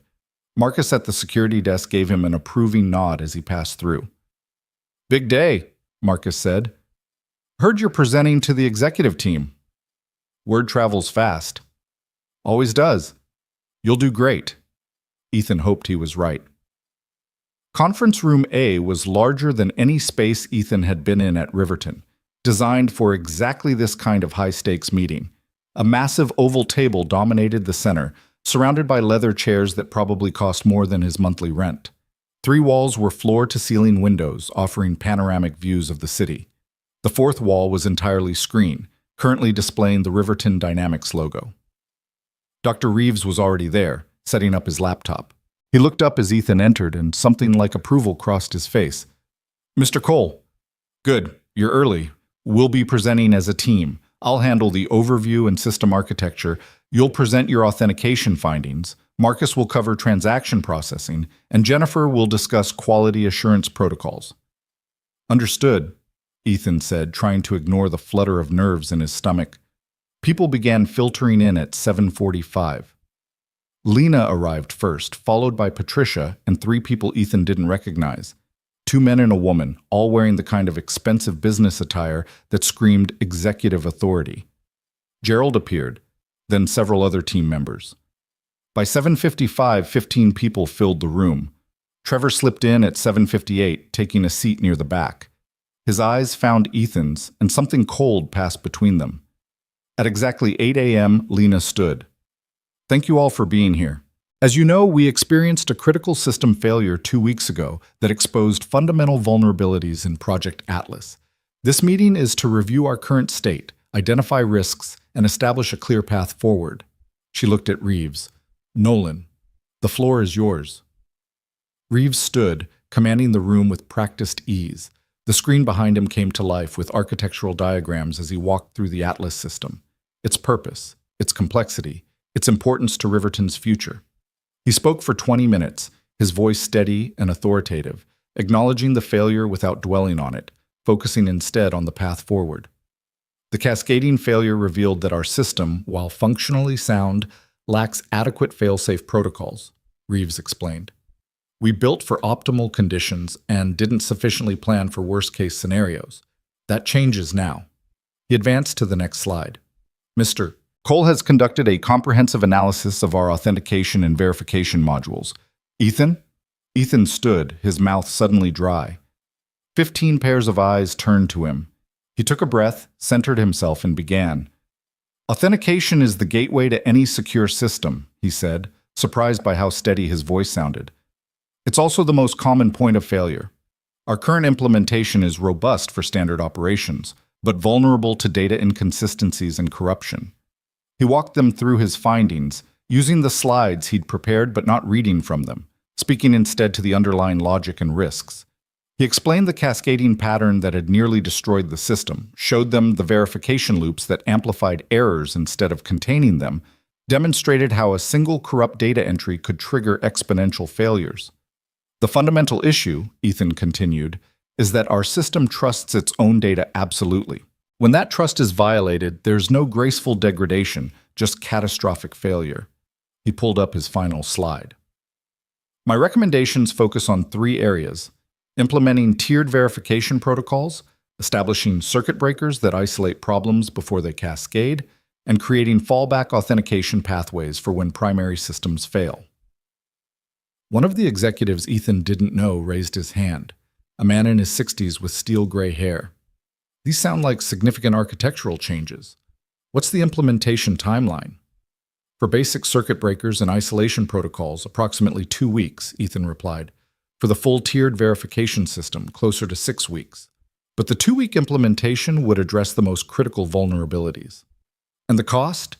Ethan glanced at Reeves, who stepped in smoothly. We estimate approximately $200,000 in development costs for the complete implementation. The 2-week critical fix would be closer to $40,000. The executive, whose nameplate read Richard Townsend, CFO, made a note. Continue. Marcus presented next, his findings on transaction processing equally concerning. The module handled millions of dollars in financial data, and while it was secure, it wasn't resilient. A single point of failure could compromise entire transaction chains. Jennifer followed with quality assurance protocols, proposing more rigorous testing procedures and automated monitoring systems. When they finished, Lena stood again. Questions? Richard spoke first. This all sounds necessary, but I'm concerned about timeline. Henderson wants early access in 3 weeks. Can we deliver a safe system by then? No, Reeves said bluntly. Not the full system. We could provide sandboxed access to specific modules that have been hardened, but full system access would be premature. Henderson's contract is worth $12 million over 3 years, another executive said. A woman with sharp features and sharper eyes. Nameplate reading, Victoria Chen, VP Business Development. If we delay their timeline, they may walk. Nexus Corp is actively courting them. If we give them access to an unstable system and it fails during their testing, they'll definitely walk, Lena countered, and we'll lose credibility with every other potential client. We need a middle path, Patricia suggested. Limited access, carefully controlled environment, white glove support. Make them feel like VIP beta testers, not like we're hiding problems. Can we guarantee stability in a limited environment? Victoria asked, looking at Reeves. If we focus our resources on hardening the modules Henderson specifically needs, authentication, transaction processing, and basic analytics, yes. We could have those secured within 2 weeks. Reeves looked at his team. But it would require pulling everyone from other projects. Total focus on Atlas stabilization. Lena considered this. What about our other deliverables, the Meridian project, the Chen Industries integration? Those would be delayed, Reeves admitted. Meridian by at least 3 weeks. Chen by possibly 2 months. The room erupted in overlapping conversations. Victoria protested the Chen delay, arguing they couldn't afford to damage that relationship. Richard worried about the resource allocation costs. Another VP Ethan hadn't been introduced to raised concerns about team burnout. Through it all, Lena remained silent, listening, her expression unreadable. Finally, she raised one hand and the room went quiet. Here's what's going to happen, she said, her voice carrying absolute authority. Atlas stabilization becomes our company priority for the next 2 weeks. All necessary resources are allocated. Meridian and Chen clients will be informed of minor delays due to security enhancements, which is true. We give Henderson access in 3 weeks to a limited but bulletproof system. She looked around the table. And we use this as a learning opportunity. Every project team will review their own systems for similar vulnerabilities. I want comprehensive risk assessments on my desk within a month. Lena, the cost, Richard began. The cost of doing this right is less than the cost of another catastrophic failure, Lena interrupted. We nearly lost everything 2 weeks ago. That doesn't happen again. She closed her laptop with finality. Nolan, your team has full autonomy. Whatever you need, you get. Everyone else, support them however necessary. Meeting adjourned. People filed out, some still grumbling, others already on their phones making calls. Ethan started gathering his materials when Lena approached. Mr. Cole, a moment? Of course. She waited until most people had left, then spoke quietly. That was excellent work.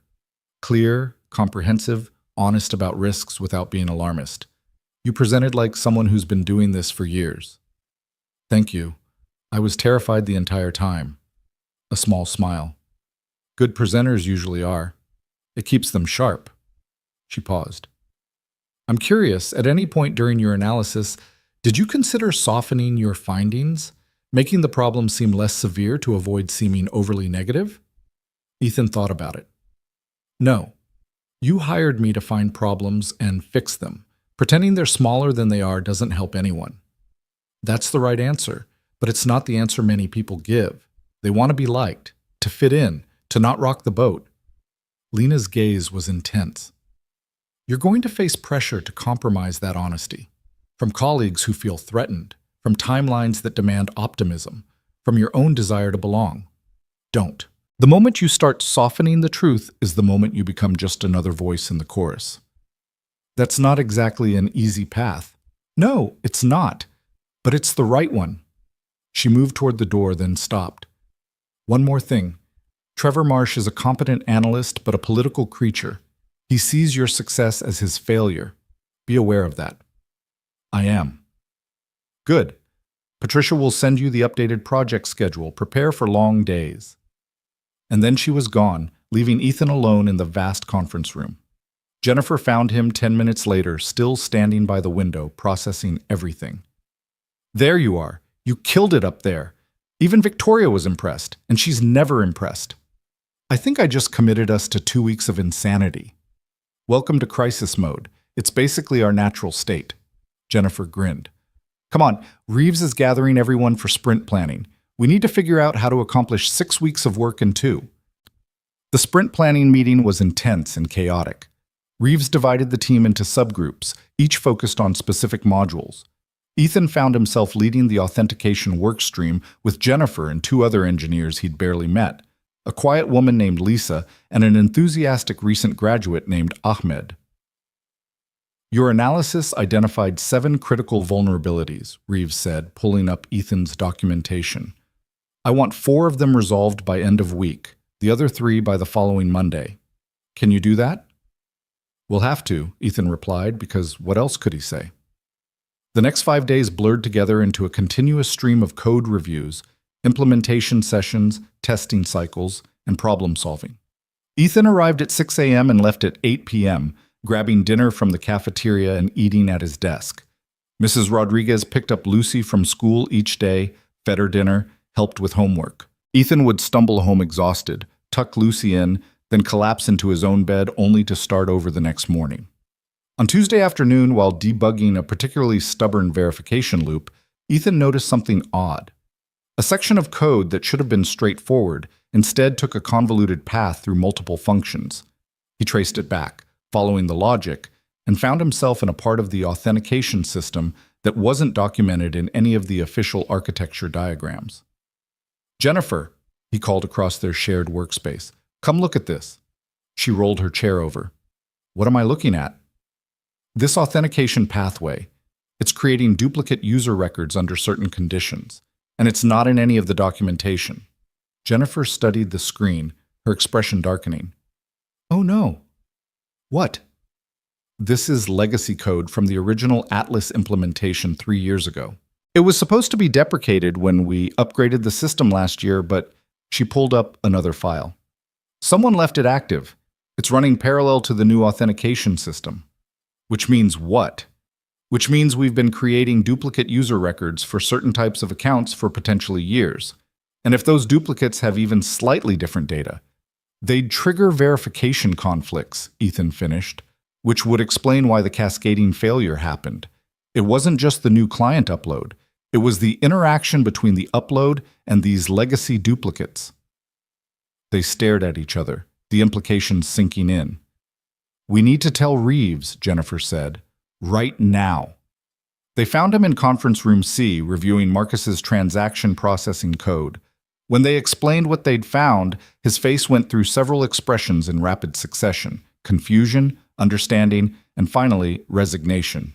Show me, he said quietly. They walked him through it, pulling up code files.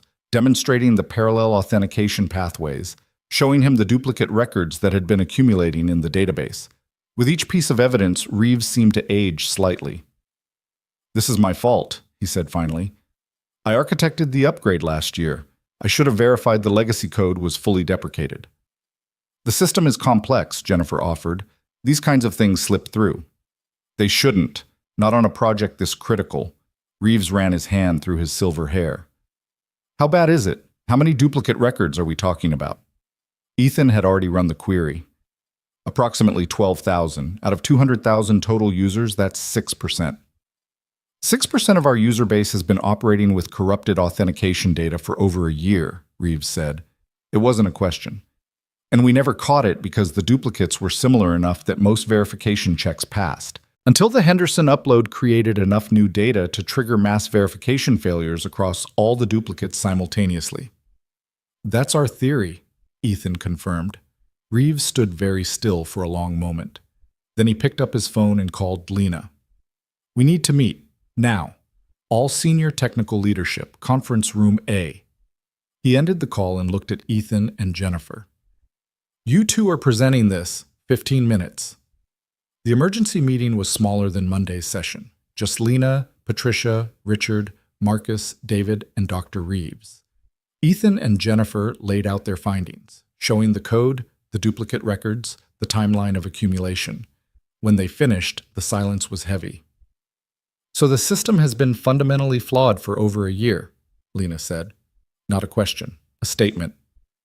"Yes," Reeves said, his voice hollow. "And during that time, we've been processing financial transactions, storing sensitive client data, and building our flagship product on compromised foundations."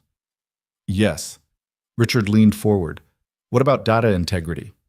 Are client transactions accurate?" "Transaction processing was separate from authentication," Marcus interjected. "The financial data itself should be intact, but user accounts, activity logs, anything tied to authentication could have inconsistencies." "Could have or does have." Lena's eyes were sharp. "We'll need to run comprehensive audits to know for certain," Ethan said. "But given the duplicate patterns we're seeing, I'd estimate at least some inconsistencies exist." Patricia closed her eyes briefly. "If this becomes public—" "It doesn't," Lena said firmly. "Not until we've fixed it and can demonstrate complete remediation. This is contained within this room." She looked at each person individually. "No one else learns about the scope of this issue. Officially, we're implementing security enhancements. The duplicate record situation is classified." "We can't keep this from the full team," Reeves protested. "They need to understand what they're fixing." "The core team, the people in this room, plus your immediate workstream leads, can know. But it doesn't go wider. We cannot afford panic or leaked information." Lena turned to Ethan. "Mr. Cole, you found this. What's your recommendation for fixing it?" Ethan took a breath, aware that 15 years of someone else's work hung on his next words. "We need to identify all duplicate records, determine which version is authoritative, merge the valid data, and deprecate the duplicates. Then we need to fully remove the legacy authentication pathway and verify the new system handles all cases correctly. Finally, we run integrity checks on all associated data to catch any inconsistencies." Timeline? To do it right, 3 weeks, minimum. To do it fast but risky, 1 week. "We have 2 weeks until Henderson access," Lena said. "Can you do it in 2? If we prioritize Henderson's user base first, clean their records completely, verify their data integrity, we could have that ready in 2 weeks. The full user base cleanup would take longer." Lena considered this. "Do it. Henderson's records first, then systematic cleanup of the rest. Richard, authorize whatever resources they need. Nolan, restructure your sprint plans. This takes absolute priority." "What about the other vulnerabilities?" Marcus asked. "The circuit breakers, the tiered verification, all the work we've already started?" "Still necessary," Reeves said, "but they become secondary to data remediation. We can't build security improvements on a corrupted foundation." The meeting dissolved into logistics, resource allocation, timeline adjustments, communication protocols. Ethan felt the weight of it all pressing down on him. He'd found the problem, which was good, but now he owned part of the solution, which was terrifying. As people filed out, Reeves pulled Ethan aside. You could have stayed quiet about this, kept your head down, let the legacy code continue lurking until someone else found it, or until it caused another crisis.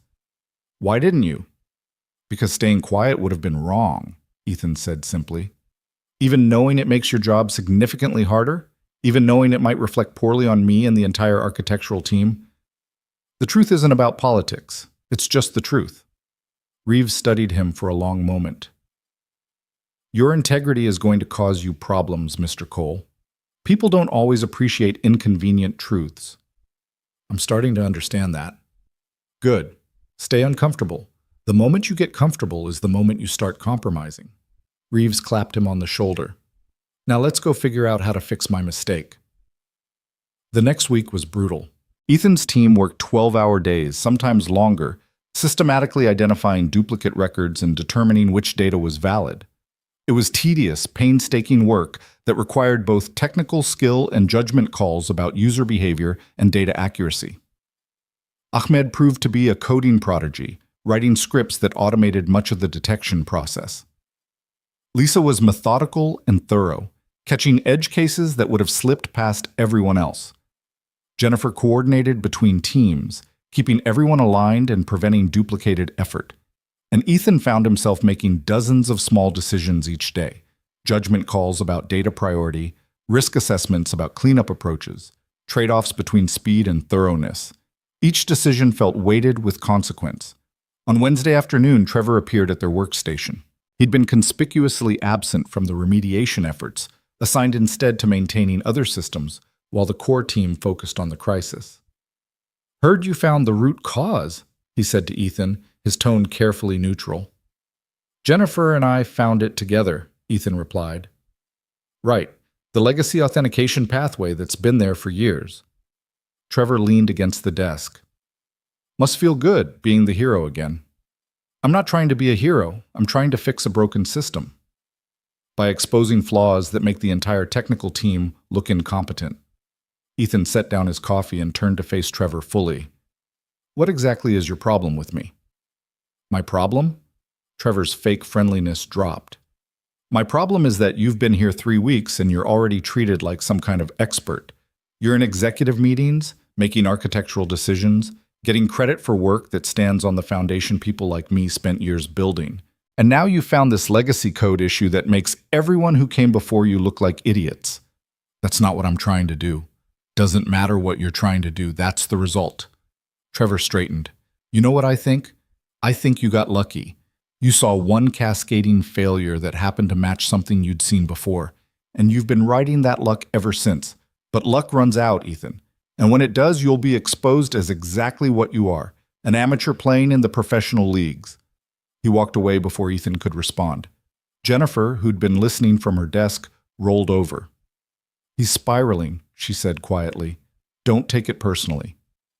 How can I not take it personally? He basically just called me a fraud. He's scared. You represent everything he's been taught doesn't matter. Unconventional background, non-traditional path, raw problem solving over credentials. If you succeed, it invalidates his entire career narrative. Jennifer paused. Also, Reeves pulled him aside yesterday and told him his attitude was affecting team morale. Trevor knows he's on thin ice. I didn't ask for any of this. I know. But you're here now, and you're good at what you do. That threatens some people. All you can do is keep doing the work. Sound advice, but it didn't make Ethan feel better. He returned to the code, losing himself in the methodical process of data cleanup. It was easier than dealing with interpersonal politics. Thursday evening, as the office emptied and Ethan prepared to leave for another late pickup of Lucy, Marcus stopped by his desk. Got a minute? Marcus asked. Sure. They walked to the break room where Marcus poured 2 cups of coffee that had been sitting too long on the burner. He handed one to Ethan and leaned against the counter. I want to tell you something, Marcus said. About 6 years ago, I was in your position. New to the company, worked my way up without the right degree, constantly having to prove myself. And I made a choice that I've regretted ever since.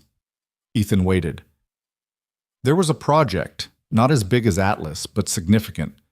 I found a security vulnerability that would have required weeks to fix properly. My manager at the time, he wanted to push the launch anyway, patch it later. He made it clear that if I insisted on fixing it first, I'd be seen as not a team player. Marcus stared into his coffee. So I stayed quiet. We launched, and 3 months later that vulnerability was exploited. We lost client data. There was a lawsuit. 2 people were fired. But not you. But not me. Because I hadn't officially reported the vulnerability. I just mentioned it in passing and then let it go. Marcus met Ethan's eyes. I kept my job by compromising my integrity, and I've had to live with that ever since. Why are you telling me this? Because I see you at a similar crossroads. You found problems, you're speaking up about them, and it's making you enemies. It would be easier to soften your findings, to go along to get along. And I want you to know that if you make that choice, you'll regret it. The short-term comfort isn't worth the long-term cost. Ethan thought about Trevor's accusations, about the exhaustion that came from constantly fighting to be heard, about how much simpler it would be to just blend in. I don't know how to do anything other than tell the truth, he said finally. Even when it's hard. Then don't learn how, Marcus said. The company needs more people like you, and fewer people like who I was 6 years ago. They finished their coffee in companionable silence, and when Ethan finally left for the day, he felt less alone. Friday morning brought news that should have been celebratory. They'd successfully cleaned and verified all user records in Henderson's dataset. The authentication system was running cleanly, the duplicates were resolved, and initial testing showed stable performance. It was a major milestone, but Ethan barely had time to appreciate it before the next crisis hit. At 11 a.m., Jennifer rushed to his desk, her face pale. We have a problem, a big one. She pulled up a data comparison on her screen. I was running final verification checks on the Henderson records, comparing pre-cleanup to post-cleanup data. And I found this. Ethan studied the screen.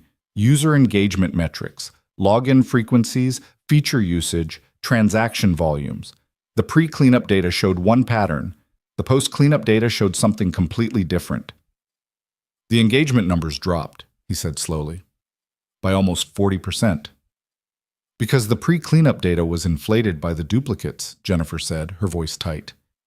Every time a duplicate user logged in, it counted as a separate engagement event. We were double counting, sometimes triple counting user activity. The implications hit Ethan like a punch, which means all our analytics have been wrong. All the metrics we've been reporting to clients, all the engagement numbers we've been using to justify our value proposition, they've been artificially inflated by anywhere from 30 to 50%, Jennifer finished, for over a year. They stared at each other, the weight of this discovery crushing.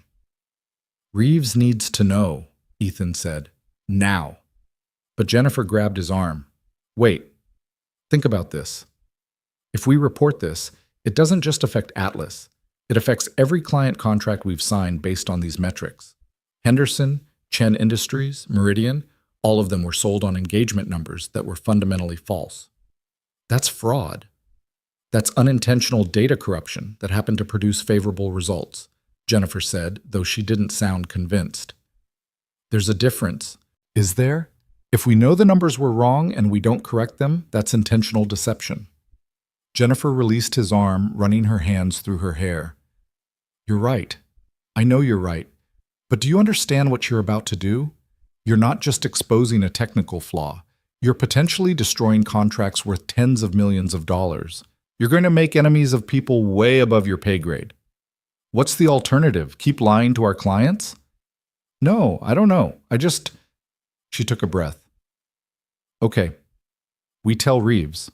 But Ethan, this might be the thing that ends your career here before it even really starts. Then it ends. But at least I'll be able to look at myself in the mirror. They found Reeves in his office, reviewing code. When they explained what they'd discovered, he went very still. Then he closed his laptop carefully, almost mechanically. Show me the data, he said. They spent 30 minutes walking him through it. The pre-cleanup metrics, the post-cleanup reality, the scope of the inflation across different client accounts. With each data point, Reeves's expression grew more strained. This is catastrophic, he said finally. We've been selling clients inflated performance metrics for over a year. When they discover the real numbers, and they will discover them once they start testing the cleaned system, they'll feel deceived, Ethan finished, even though it was unintentional. Intent doesn't matter in contract negotiations. Reeves stood, pacing his office. Lena needs to know immediately, and Victoria, and Richard, and... He stopped. This could destroy the company. Or it could be an opportunity to demonstrate integrity, Ethan suggested quietly. We found the problem, we fixed it, and we're being transparent about the implications. We're not hiding anything. That's a very optimistic take on corporate catastrophe, Mr. Cole. It's the only take that lets us sleep at night. Reeves studied him for a long moment. You realize you could have buried this, kept quiet about the metric inflation, let clients discover it on their own down the line. By the time they did, you'd have moved on to other projects. No one would connect it back to you. That's not who I am. No, Reeves said softly. It's not. Which makes you either the most principled person I've ever met or the most naive. I haven't decided which yet. He pulled out his phone. Let's go ruin Lena's day. The emergency executive meeting convened within an hour. Lena, Patricia, Richard, Victoria, and several other VPs Ethan had never met crowded into conference room A. The tension was palpable before anyone even spoke. Ethan and Jennifer presented their findings, laying out the data comparison with clinical precision. As they talked, Victoria's face progressed from confusion to horror. Richard's jaw tightened with each slide. Lena remained expressionless, but her knuckles were white where she gripped her pen. When they finished, silence filled the room like a physical presence. Victoria spoke first, her voice dangerous and quiet. Let me make sure I understand. The engagement metrics we've been reporting to clients, the numbers that are literally written into contract value propositions, have been inflated by 30 to 50% for the past year. Yes, Ethan said. And when Henderson begins testing next week, they'll immediately see that their actual user engagement is significantly lower than what we promised. Yes. Which will likely void their contract and open us to breach lawsuits from them and every other client we've sold these false metrics to. Potentially, yes. Victoria turned to Lena. This is unacceptable. We need to get ahead of it, Lena interrupted, her voice calm despite the storm brewing. We don't wait for clients to discover it. We disclose it immediately, explain the technical cause, demonstrate our remediation, and offer amended contract terms if necessary. That's commercial suicide, Victoria protested. We'll lose every major account. We'll lose them faster if they discover we knew about this and hid it, Patricia countered. Lena's right. Disclosure is the only path that preserves any credibility. Richard leaned forward. What about legal liability? If we disclose, aren't we basically admitting to fraudulent representation? We're admitting to an unintentional technical error that has been corrected, Lena said firmly. That's different from fraud. Our legal team will need to craft the messaging carefully, but transparency is our best defense. Our best defense is keeping our mouths shut and hoping clients don't notice the discrepancy, another VP said, an older man whose nameplate read Dennis Shaw. They'll notice, Ethan said quietly. All eyes turned to him. Henderson's analytics team is thorough. They'll spot the difference within the first week of testing, and when they do, they'll feel deceived. But if we tell them first, explain what happened, show them the cleaned data is actually more reliable. You're suggesting we spin this as an improvement? Dennis's tone was scathing. I'm suggesting we tell the truth and let clients decide how to respond, Ethan replied. Some will walk, but some might appreciate the honesty. That's a very expensive gamble, Mr. Cole. It's the right gamble, Lena said with finality. Here's what's going to happen. Legal and I will draft disclosure notices for all affected clients. Victoria, your team will prepare amended proposals with accurate metrics and adjusted pricing if necessary. Nolan, your team continues remediation work but also prepares technical documentation explaining the issue and resolution. We present everything to Henderson on Monday before their testing begins. Then we systematically reach out to other clients. Monday is in 3 days, Victoria said. Then we work through the weekend. Lena stood. I know this is a disaster, but it's a disaster we're facing honestly and transparently. That has to count for something. Meeting adjourned. Executive team, stay behind. Everyone else, thank you for your integrity in bringing this forward. Ethan, Jennifer, and Reeves filed out. In the hallway, Reeves stopped, leaning heavily against the wall. 20 years, he said. "I've been building systems for this company for 20 years. And in 1 month, a junior analyst with no degree has found more critical flaws than I've identified in the past 5 years." Dr. Reeves, "No, let me finish." He looked at Ethan with something that wasn't quite resentment, but wasn't quite respect either. "You've done good work, Mr. Cole. Important work. Work that will likely save this company from worse consequences down the line. But you've also exposed me." Exposed my systems, my oversights, my pride, and I'm struggling to be gracious about that. I'm not trying to expose anyone. I'm just trying to fix problems. I know, which somehow makes it worse. Reeves pushed off the wall. "I'm going to take a walk, clear my head. Jennifer, you're in charge of the team for the rest of the day. Mr. Cole, go home. Spend time with your daughter. Monday is going to be hell." He walked away, leaving Ethan and Jennifer in the hallway. "Well," Jennifer said after a moment, "at least we're consistent. Every week you're here, we discover a new way the company is falling apart. Is it always like this?" "No, usually it's much more boring. You've brought excitement to the workplace." She managed a weak smile. "Seriously, though, you did the right thing, both times. That takes guts." "Or stupidity." "Sometimes they're the same thing." Ethan left the office at 3 p.m., earlier than he'd been able to leave all week. He picked up Lucy from school personally for the first time in days, and her squeal of delight when she saw him waiting made everything feel slightly less overwhelming. "Daddy, you're here! Mrs. Patterson said you were very busy with important work, but I knew you'd come get me eventually." "I'm sorry I've been gone so much, sweetheart." "It's okay. Mrs. Rodriguez makes really good grilled cheese, but I missed you." She grabbed his hand as they walked to the car. "Are you done saving the company yet?" Ethan had to laugh. "Where did you hear that?" "Mrs. Rodriguez said you were helping fix big problems at your work. That means you're saving the company, right? Like a superhero, but with computers." "Something like that." "That's cool. Can we get ice cream? Superheroes deserve ice cream." They got ice cream, 2 scoops each, sitting at a picnic table outside the shop, watching the autumn sun paint the sky in shades of orange and pink. Lucy chattered about school, about her best friend Emma, who had a pet hamster, about the book they were reading in class. Normal 7-year-old concerns that had nothing to do with corrupted databases or corporate catastrophes. "Daddy?" Lucy said, chocolate ice cream on her chin. "Are you sad?" "Just tired, baby." Mrs. Rodriguez says sometimes grown-ups say tired when they mean sad or worried. Is that what you mean? Ethan looked at his daughter, her mother's brown eyes, her perceptive nature that seemed beyond her years. He could lie, keep his burdens to himself. Or he could be honest. "Work has been really hard," he admitted. "I keep finding problems that make people upset, and I'm worried that by telling the truth about these problems, I'm going to make people not like me." Lucy considered this while licking her ice cream. "Mommy used to say that doing the right thing doesn't always make you popular, but it makes you able to look in the mirror." She paused. "I don't really understand what mirrors have to do with being good, but Mommy said it a lot."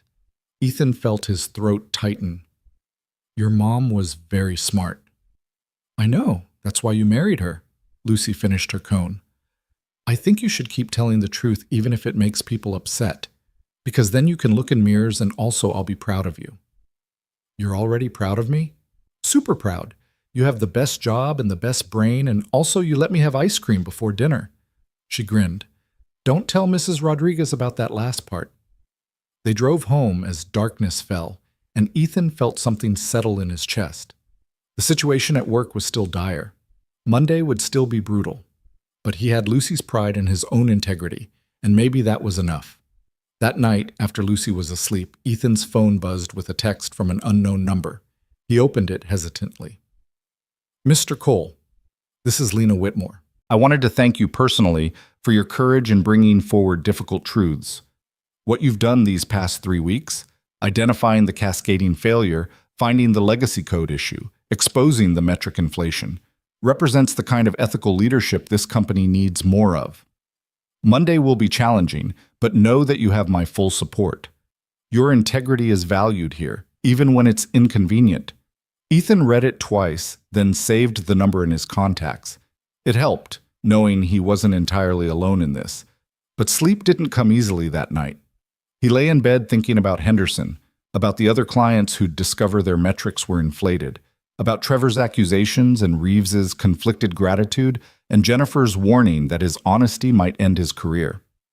Outside his window, the city lights glowed against the darkness. Somewhere out there, in other apartments and houses, other people were lying awake with their own worries. It was a small comfort, the shared human experience of anxiety. His phone buzzed again. Another text, this time from Jennifer. Whatever happens Monday, you did the right thing. Remember that. Then Marcus.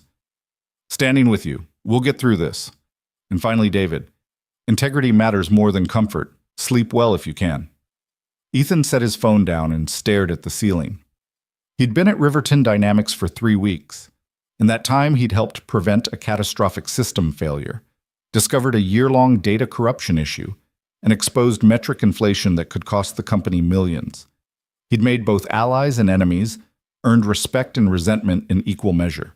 And on Monday, he'd have to face Henderson's executives and explain why every number they'd been promised was wrong. The thought should have terrified him, and it did. But beneath the fear was something else, a stubborn certainty that honesty, however painful, was the only path worth walking. He thought of Lucy's words, "Keep telling the truth so you can look in mirrors and I'll be proud of you." Simple wisdom from a 7-year-old. But maybe that's all he needed. Monday would come. The reckoning would happen, and Ethan would face it the only way he knew how, with truth, however inconvenient. He closed his eyes and, eventually, slept. Monday arrived with gray skies that matched Ethan's mood. He'd been awake since 4 a.m., running through scenarios in his head, each one ending worse than the last. By 6, he'd given up on sleep entirely and made coffee strong enough to strip paint. Lucy found him at the kitchen table, surrounded by printouts and notes, his laptop open to slides he'd reviewed a dozen times. "Big day?" she asked, climbing into the chair beside him. "The biggest. Are you going to save the company again?" "I might lose them a lot of money instead." Lucy tilted her head, considering this. "But you're telling the truth, right?" "Yes." "Then it'll be okay. Truth is like vegetables. Nobody likes it at first, but it's good for you." Ethan had to smile despite his anxiety. "Where do you get this wisdom?" "Mrs. Rodriguez, she has a lot of sayings." Lucy grabbed a piece of his toast. "You're going to be great, Daddy. Even if people are mad at first, they'll see you were trying to help." He wished he had her confidence. The Henderson meeting was scheduled for 9 a.m. Ethan arrived at Riverton at 7 to find Lena, Patricia, Victoria, and Reeves already in conference room A doing final preparations. The table was covered with documentation, technical reports, amended proposals, legal disclosures, everything they'd need to navigate the disaster they were about to disclose. "Mr. Cole," Lena said, looking up from her laptop. "You're early. Good. Let's review your portion one more time." They spent the next 90 minutes rehearsing, anticipating questions, preparing for worst-case scenarios. Victoria was brutally direct about potential client reactions, making sure everyone understood exactly how bad this could get. Patricia kept redirecting toward messaging that emphasized transparency and remediation. Reeves focused on technical accuracy, ensuring every claim could be supported with data. At 8:45, the Henderson team arrived. 3 executives, including their CEO, Karen Henderson, plus their chief technology officer and head of analytics. They carried themselves with the confidence of people who held $12 million worth of leverage. Introductions were made with professional smiles that didn't quite reach anyone's eyes. Coffee was poured, people settled into chairs, and then Lena began. "Thank you for meeting with us on short notice," she said, her voice steady despite the tension in the room.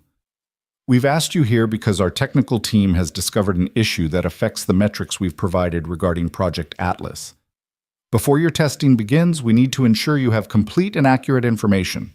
Karen Henderson's expression sharpened. "What kind of issue?" Lena nodded to Reeves, who pulled up the first slide. "Over the past 2 weeks, while preparing for your early access testing, we conducted a comprehensive system review. During that review, we discovered a legacy authentication pathway that had been creating duplicate user records for approximately 14 months. The Henderson CTO leaned forward. "Duplicate records? How many?" "Approximately 6% of our user base," Reeves continued. These duplicates have been systematically identified and remediated. The system you'll be testing has been completely cleaned and verified. That sounds like good news, Karen said slowly. Why do I sense there's bad news coming? This was Ethan's cue. He stood, his mouth dry but his voice steady. The duplicate records were inflating our engagement metrics. Every time a duplicate user logged in or performed an action, it counted as separate activity. The metrics we provided in our initial proposals, the engagement numbers, the user activity rates, they were artificially elevated by 30 to 50% depending on the specific metric. The silence that followed was deafening. The Henderson head of analytics spoke first, his voice tight. You're telling us that the performance numbers you used to justify your pricing and value proposition were inflated by half? Unintentionally, yes, Patricia said quickly. This was a technical error, not deliberate misrepresentation. As soon as we discovered it, we prioritized remediation and disclosure. Prioritized disclosure after we'd already signed the contract, Karen said, her tone icy. How convenient. We discovered the full scope of the metric inflation on Friday, Lena replied. We called this meeting immediately. You're learning about this before your testing begins, not after. We're choosing transparency. You're choosing damage control. Karen stood, her two executives following suit. You sold us a system based on false data. You built your entire value proposition on inflated metrics. And now, 3 weeks before we're supposed to go live with this integration, you're telling us the real numbers are 30 to 50% lower than promised? We've prepared amended proposals, Victoria said, opening a folder. Adjusted pricing that reflects the accurate engagement levels, additional support packages, extended implementation timelines. We don't want amended proposals. We want what we paid for. Karen's eyes were hard. $12 million for a system that was supposed to deliver specific performance outcomes. Outcomes that are apparently impossible because the metrics were fiction. Not fiction, Ethan interjected. Everyone turned to look at him. He knew he should stay quiet, let the executives handle this, but he couldn't. The metrics were real. They just weren't accurate. The duplicate records were creating noise in the data. Now that they're cleaned, the system is actually more reliable. The numbers are lower, yes, but they're true. You'll be making decisions based on accurate information instead of inflated statistics. Karen's gaze fixed on him. And you are? Ethan Cole, junior analyst. I'm the one who found the duplicate records issue. Well, Mr. Cole, I appreciate your dedication to accuracy, but from a business perspective, more reliable doesn't help us when the performance is 30% below what we were promised. She turned back to Lena. We need to discuss this with our board, but I'll be frank, this feels like grounds for contract termination. We understand your frustration, Lena said, but I'd ask you to consider what this disclosure represents. We could have stayed quiet, let you discover the discrepancy during testing, then blamed it on integration issues or configuration problems. Instead, we're being completely transparent about what happened and what it means. That transparency is worth something. It's worth exactly as much as the accurate metrics are worth, the Henderson CTO said, which appears to be significantly less than what we agreed to pay. Victoria stepped in with the amended proposals, walking through adjusted pricing structures and additional value adds Riverton was offering. The Henderson team listened, asked sharp questions, and ultimately promised to provide a response within 48 hours. When they left, the atmosphere in Conference Room A was bleak. That went about as badly as expected, Victoria said once they were alone. They didn't terminate on the spot, Patricia offered. That's something. They'll terminate after their board meeting, Victoria countered. And then they'll tell every other potential client in the industry about our inflated metrics. We're done. Lena was quiet, staring at the conference room door where the Henderson team had exited. Finally, she spoke. Maybe. Or maybe some clients will value honesty over perfection. We'll find out. She left without another word. Victoria followed, shaking her head. Patricia lingered long enough to squeeze Reeves's shoulder in silent support. Then she too departed. Reeves and Ethan sat alone at the massive conference table, surrounded by abandoned coffee cups and crumpled napkins. I'm sorry, Ethan said.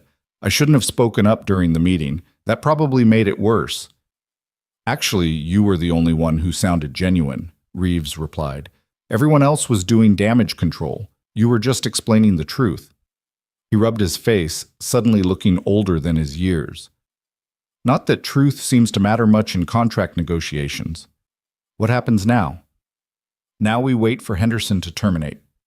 Then we start the same conversation with Chen Industries, Meridian, and every other client whose contracts are based on inflated metrics. We'll lose most of them. The company will take a massive revenue hit. There will probably be layoffs. Reeves looked at Ethan. And through all of that, you need to remember that you did the right thing, even when the consequences are painful. Will they fire me? I don't know. Lena values integrity, but the board values revenue. You've become the face of this crisis, fairly or not. When people look for someone to blame, he didn't finish the sentence. Ethan returned to his cubicle feeling hollowed out. The morning's drama had drained him, and it wasn't even 10 a.m. yet. He tried to focus on work. There were still system improvements to implement, code to review, but concentration eluded him. Jennifer appeared around 11, carrying 2 sandwiches from the cafeteria. Figured you hadn't eaten. Heard the Henderson meeting was rough. That's an understatement. Trevor's already telling anyone who'll listen that this is all your fault. Says if you just kept quiet about the metrics, Henderson would have been happy with the clean system. He's probably right. He's absolutely wrong, Jennifer set a sandwich in front of him. Happy clients who discover lies later become former clients with lawyers. You prevented a bigger disaster. Doesn't feel that way right now. They ate in silence for a while. Other team members passed by, some offering sympathetic nods, others avoiding eye contact entirely. Word had spread quickly. By lunch, everyone knew about the Henderson disclosure and its implications. At 2 p.m., Ethan's phone buzzed with an email. Subject line, mandatory all-hands meeting, 4 p.m. Jennifer saw it too. She'd received the same message. That's not good. No, Ethan agreed. It's not. The all-hands meeting took place in the largest conference space Riverton had, an auditorium-style room that could hold over 100 people. It was packed. Ethan found a seat near the back, trying to be invisible, but several people tracked his movement with knowing looks. Lena took the stage at exactly 4 p.m., flanked by Patricia and Richard. Her expression was composed but serious. Thank you all for gathering on short notice, she began. I know rumors have been circulating about Project Atlas and the Henderson account. I want to address those directly and honestly. She outlined the situation, the duplicate records discovery, the metric inflation, the Henderson disclosure. She was matter-of-fact, neither minimizing the problem nor dramatizing it, just presenting the truth. We are currently in conversation with all affected clients, Lena continued. Some may choose to amend their contracts. Others may choose to terminate. That's their right, and we respect it. What we won't do is hide the truth or compromise our integrity for short-term financial gain. A hand went up in the audience, someone Ethan didn't recognize. Lena nodded for them to speak. Are there going to be layoffs? The question everyone was thinking but afraid to ask. Possibly, Lena said, and the honesty was brutal. We're assessing the financial impact. If revenue decreases significantly, we'll need to make difficult decisions.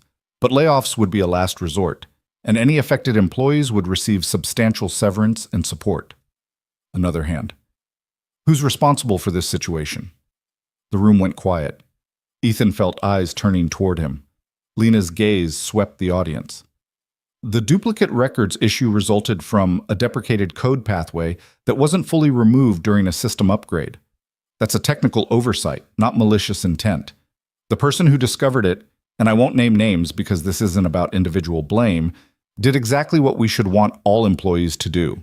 They found a problem, reported it immediately, and helped fix it. We should be grateful for that integrity, not looking for scapegoats. But if they hadn't found it, Henderson would still be a client, someone called out. If they hadn't found it, Henderson would have discovered the discrepancy during testing and terminated with cause, probably filing a lawsuit for misrepresentation, Lena countered, her voice sharp. We'd be in a worse position with less credibility. The discovery didn't create the problem, it exposed a problem that already existed. The meeting continued for another 30 minutes, with Lena fielding increasingly worried questions about job security, project continuations, and company stability. She handled each with the same direct honesty, making no promises she couldn't keep, offering no false reassurances. When it ended, People filed out in small clusters, speaking in low voices. Ethan tried to slip out unnoticed, but Trevor intercepted him in the hallway. "Must feel great," Trevor said, his voice dripping with sarcasm. "You've been here a month, and you've already put everyone's jobs at risk." "I didn't create the problem. I just found it." "You could have found it more quietly. Or better yet, not at all. So we should have kept lying to clients. We should have let sleeping dogs lie until after the contracts were secure and we'd been paid." Trevor stepped closer, lowering his voice. "You know what your problem is, Cole? You think integrity is more important than survival. But integrity doesn't pay mortgages, it doesn't feed families, and when the layoffs come, and they will come, all your precious honesty won't mean anything to the people who lose their jobs." He walked away, leaving Ethan standing alone in the corridor. The worst part was that Trevor wasn't entirely wrong. If Riverton lost major contracts, people would lose their jobs. People with families, mortgages, responsibilities, and Ethan's insistence on transparency would be part of the reason why. He made it to his car before the full weight of it hit him. Sitting in the parking garage, hands shaking slightly, he pulled out his phone and called Jake. "Hey, brother, what's up?" "I think I just destroyed my company." Jake listened as Ethan explained everything: Henderson, the metrics, the all-hands meeting, Trevor's accusations. When Ethan finished, Jake was quiet for a moment. "You did the right thing," Jake said finally. "People might lose their jobs because of me. People might lose their jobs because the company was selling clients false data. That's not on you." Jake's voice was firm. "Look, I get it. You're worried about consequences. But ask yourself this. If you'd stayed quiet and Henderson discovered the truth later, would fewer people have lost their jobs? Or would it have been worse because the company's reputation would be destroyed along with the revenue?" "I don't know." "Neither do I. Because we can't see the future. But I know this. You can't build anything lasting on lies. Not systems, not relationships, not companies. You exposed a crack in the foundation. Fixing it might hurt now, but leaving it would have been catastrophic later." Ethan wanted to believe that. He needed to believe that. He drove home in a daze, barely registering the traffic. Lucy was at Mrs. Rodriguez's, finishing homework. He picked her up, managed to smile and nod through the older woman's cheerful questions about his day, and brought Lucy home. "Daddy, you're quiet," Lucy observed while they made dinner. Just spaghetti, nothing fancy, but it required enough focus to be grounding. "Just thinking about work stuff." "Is it bad?" "Maybe. I'm not sure yet." Lucy stirred the pasta sauce thoughtfully. "Remember when I broke Emma's favorite pencil at school? I didn't mean to, but I did. And I had to tell her, and she was really mad." "I remember. But then she forgave me because I told her right away instead of hiding it. Mrs. Patterson said that's what integrity means. Doing the right thing even when it's hard and people might be mad." Lucy looked up at him. "Is that what you did at work?" "Yes, exactly that." "Then Emma's rules should work for you too. People might be mad now, but they'll see you were trying to help." 7-year-old logic that somehow cut through all the complexity. Ethan hugged his daughter tightly, grateful for her presence, for the simple clarity she brought to his tangled thoughts. That night, after Lucy was asleep, Ethan's phone rang. Unknown number. He answered hesitantly. "Mr. Cole, this is Karen Henderson." Ethan sat up straighter. "Ms. Henderson, I'm surprised to hear from you. I'm calling personally, not as CEO of Henderson Industries." Her tone was different from this morning, less icy, more thoughtful. "I wanted to ask you something. When you discovered the duplicate records issue, who told you to report it?" "No one. I found it and immediately told my supervisor." "And when you discovered the metric inflation, did anyone suggest you might want to stay quiet about it?" "Someone mentioned that it would be easier, but no one directly told me to hide it." Karen was quiet for a moment. "My company has been burned before by vendors who hid problems until they became crises. We've lost money, time, and trust because people prioritize short-term comfort over long-term honesty." She paused. "What you did this morning, standing up in that meeting and explaining the technical reality without corporate spin, that took courage. Probably stupid courage from a career perspective, but courage nonetheless. I wasn't trying to be courageous. I was just trying to be honest." Those are often the same thing. Karen sighed. I can't speak for my board or what they'll decide about the contract, but I wanted you to know that your honesty matters. It complicates things, yes. It costs money, absolutely, but it's also rare enough to be valuable. Thank you. That means a lot. Take care of yourself, Mr. Cole. People like you don't last long in corporate environments. They're either promoted rapidly or crushed entirely. I hope for your sake it's the former. She hung up, leaving Ethan staring at his phone. He wasn't sure if that call had made him feel better or worse. Tuesday morning brought another email from Lena. One-on-one meeting, 11 a.m., her office. Ethan spent the hours before the meeting trying to work, failing to concentrate and wondering if he was about to be fired. At precisely 11, he knocked on Lena's door. Come in, Mr. Cole. Her office was exactly as he remembered. Elegant, sparse, professional. Lena sat behind her desk, but gestured for him to take one of the chairs across from her, rather than the more formal seating arrangement. How are you holding up? She asked. Honestly, not great. Good.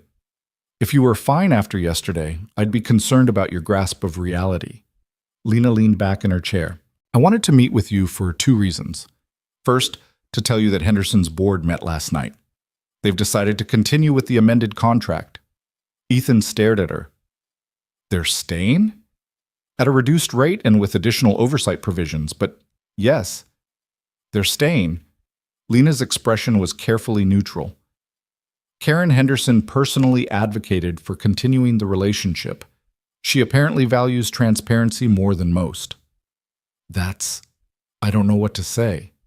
Don't say anything yet. We're not out of the woods. Chen Industries is still deciding, and Meridian is furious.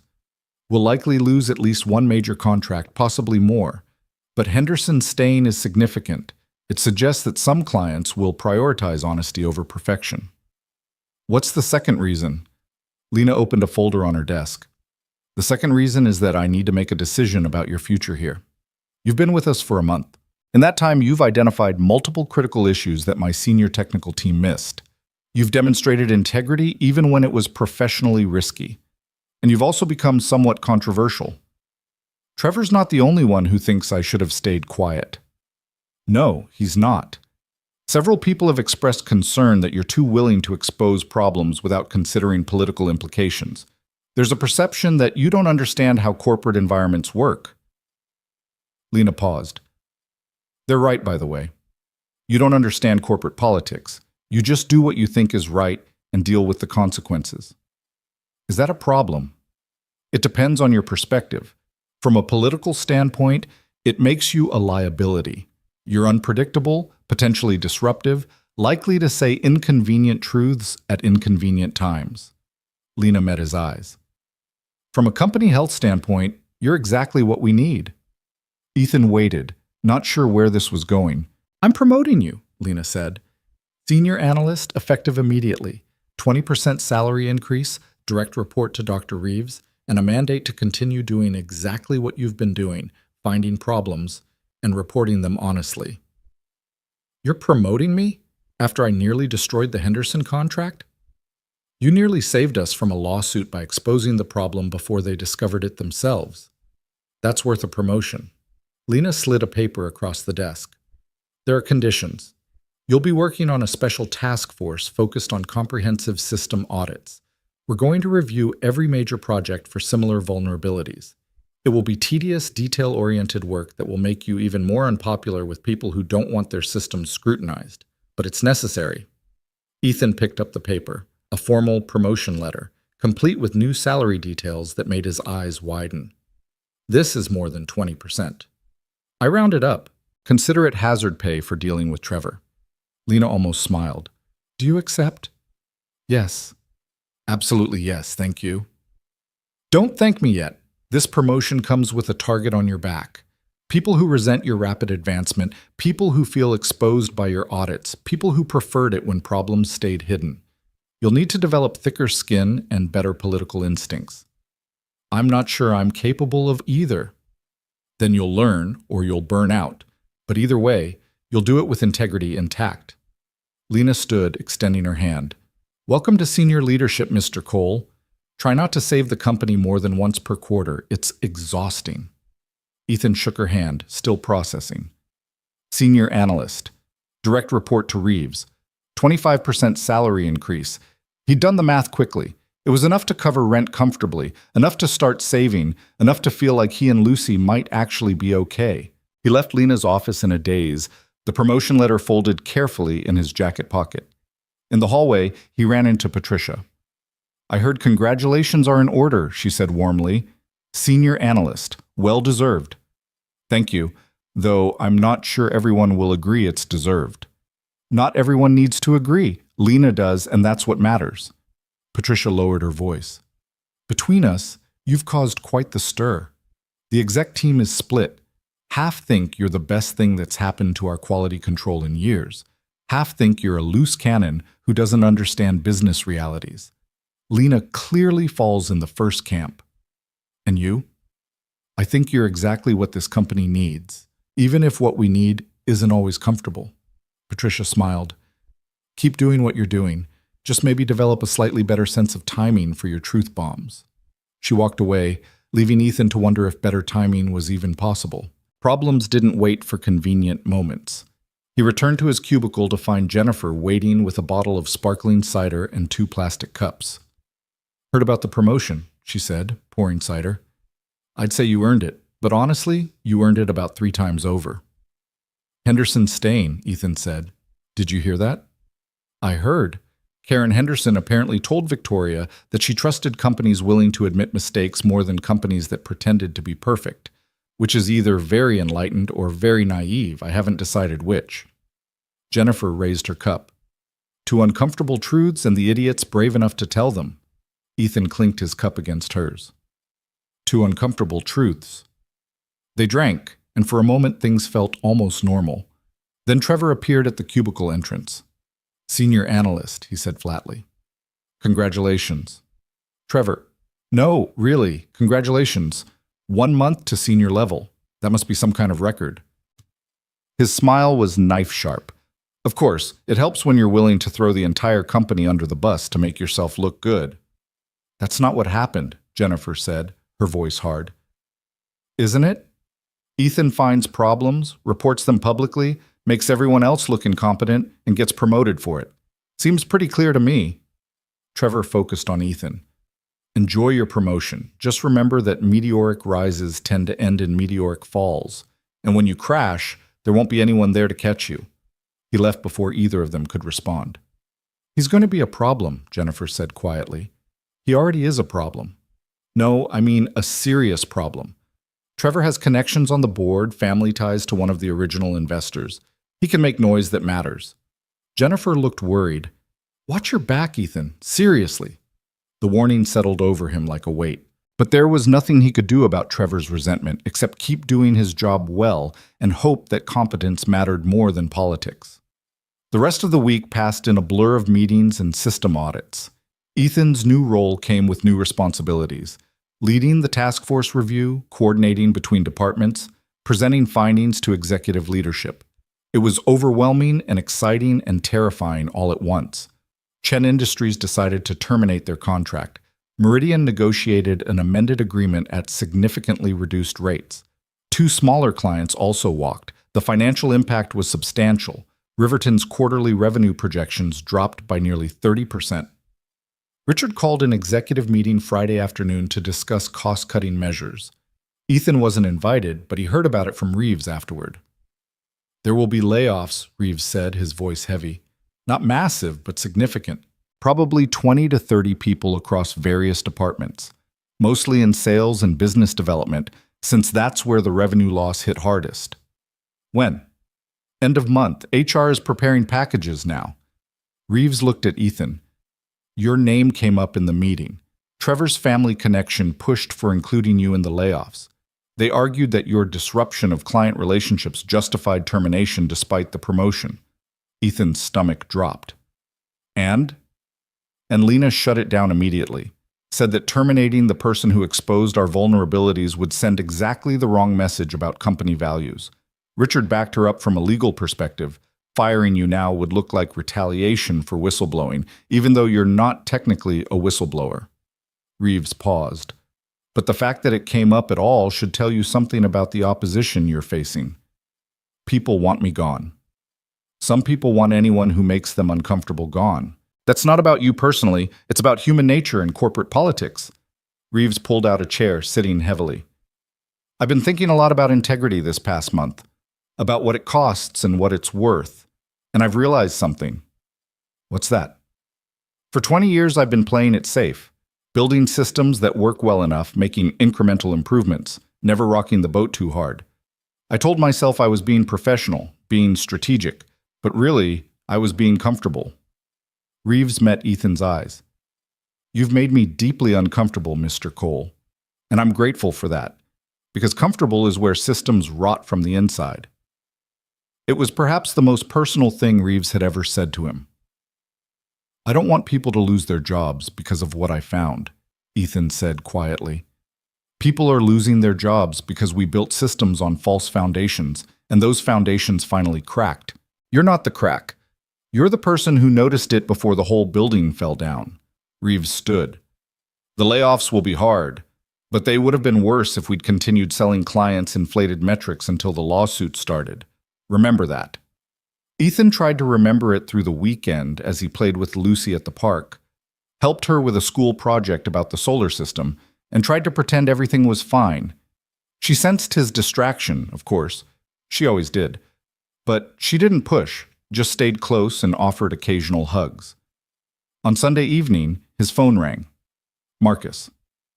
Hey, wanted to give you a heads up before tomorrow. The layoff list got leaked somehow. Trevor's name is on it.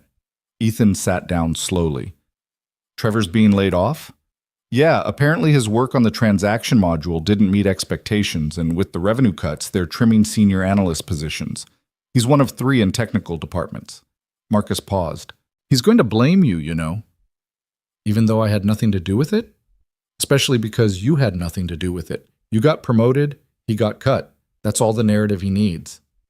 This is going to be bad. Yeah, Marcus agreed. It is. Just be careful tomorrow, okay? And maybe don't work late alone. The warning was ominous, but probably justified. Ethan thanked Marcus and ended the call, then sat staring at his phone.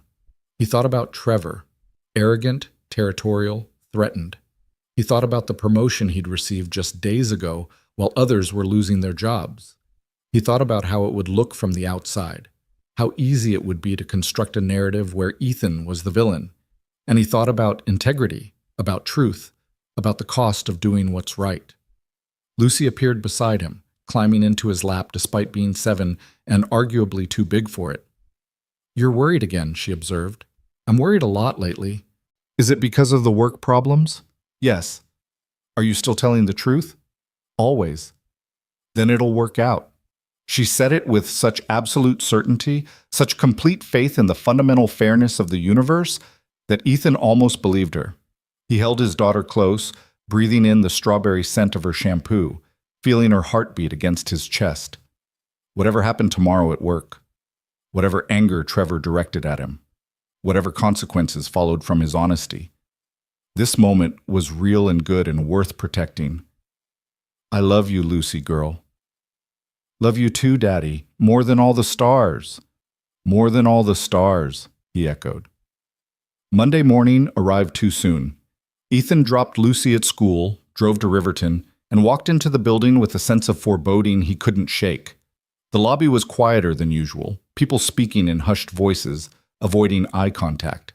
The layoff announcements would happen at 9 a.m., private meetings with HR, followed by escort to collect personal belongings. It was a brutal process, efficient and impersonal, designed to minimize disruption. Ethan made it to his cubicle and tried to focus on work. At 8:55, he saw HR representatives moving through the floor with folders, heading to various offices and cubicles. He watched Trevor's supervisor approach his workspace, manila folder in hand. Trevor saw them coming. His face went pale, then red, then carefully blank. He stood, followed the HR rep to a conference room. Through the glass walls, Ethan could see the brief conversation, the paperwork, Trevor's stiff posture. It took maybe 10 minutes. Then Trevor emerged, accompanied by a security guard, and walked to his cubicle to collect his things. People watched from their own workstations, the voyeuristic horror of witnessing someone else's professional execution. Trevor moved mechanically, putting belongings into a cardboard box, a coffee mug, some framed certifications, a few personal items. As he passed Ethan's cubicle, box in arms, their eyes met. The hatred in Trevor's gaze was pure and intense. His lips moved, forming words Ethan was glad he couldn't hear. Then Trevor was gone, escorted out by security, just another casualty of corporate restructuring.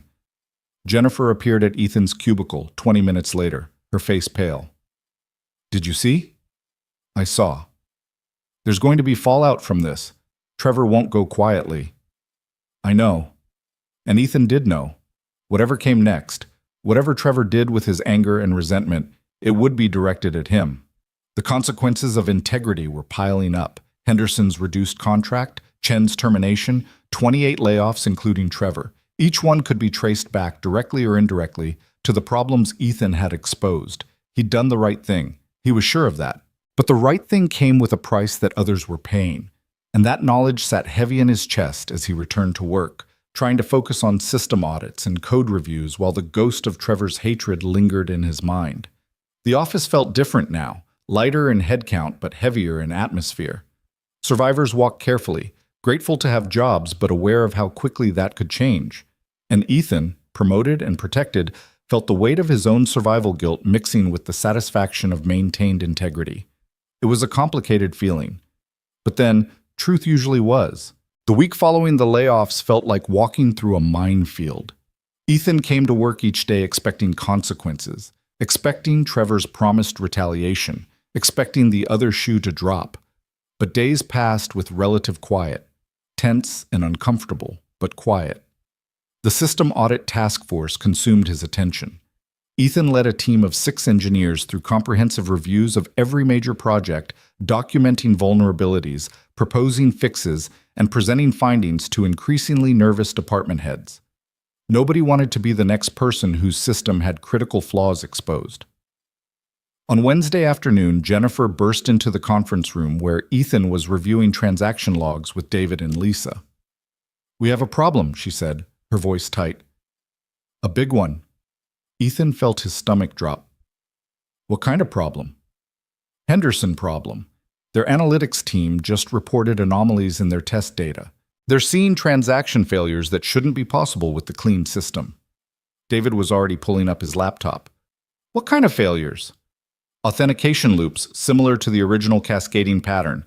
But that's impossible. We cleaned all the duplicate records, deprecated the legacy pathways." Jennifer looked genuinely confused. "It shouldn't be happening." They moved as a group to the war room, pulling in Marcus and Ahmed.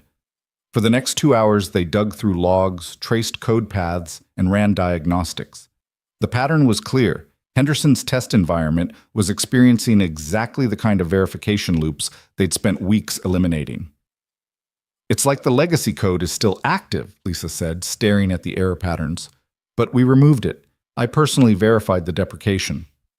"Unless someone restored it," Ahmed suggested quietly. Everyone stopped, looked at each other. "Who would do that?" Jennifer asked. "And why?" Ethan felt cold certainty settling over him. Someone who wanted to make it look like we didn't fix the problem. Someone who wanted Henderson to discover failures during testing. "Trevor," Marcus said. "He had access to the code base. He knew the system architecture." "He was laid off 6 days ago," David pointed out. "His access was revoked immediately." "But he was here for half a day after the layoff announcement," Jennifer said slowly. "HR escorts you out after you pack your things, but there's always a gap. 20 minutes, maybe 30. Long enough to push a code commit restoring the legacy pathways," Ethan finished. "And if he used someone else's credentials, or if he'd already prepared the commit beforehand, he could have done it in 5 minutes. They looked at each other, the implications sinking in. "We need to tell Reeves," Marcus said. "Right now." Dr. Reeves listened to their findings with an expression that progressed from concern to fury. He pulled up the code repository history, scanning recent commits, checking access logs. "Here," he said, pointing at the screen. 6 days ago, 9:47 a.m., the morning of the layoffs, A commit restoring the deprecated authentication module, buried in a larger merge that looked like routine maintenance, attributed to... He paused, his jaw tightening. To your account, Mr. Cole. That's not possible. I didn't make any commits that morning. I was watching the layoffs happen. I know you didn't, but Trevor clearly knew your login credentials or found a way to spoof the commit under your name. Reeves pulled up more logs. He was clever about it. The commit included several legitimate bug fixes, so it wouldn't stand out in routine reviews. The legacy code restoration was hidden in the middle, easy to miss unless you knew what to look for. This is sabotage, David said. Corporate sabotage.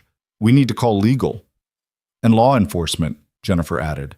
This isn't just getting fired. This is deliberately trying to destroy the company's relationships and credibility. Reeves picked up his phone. Patricia, I need you and Lena in conference room C immediately. And get legal on standby. We have a situation. The emergency meeting convened within 15 minutes.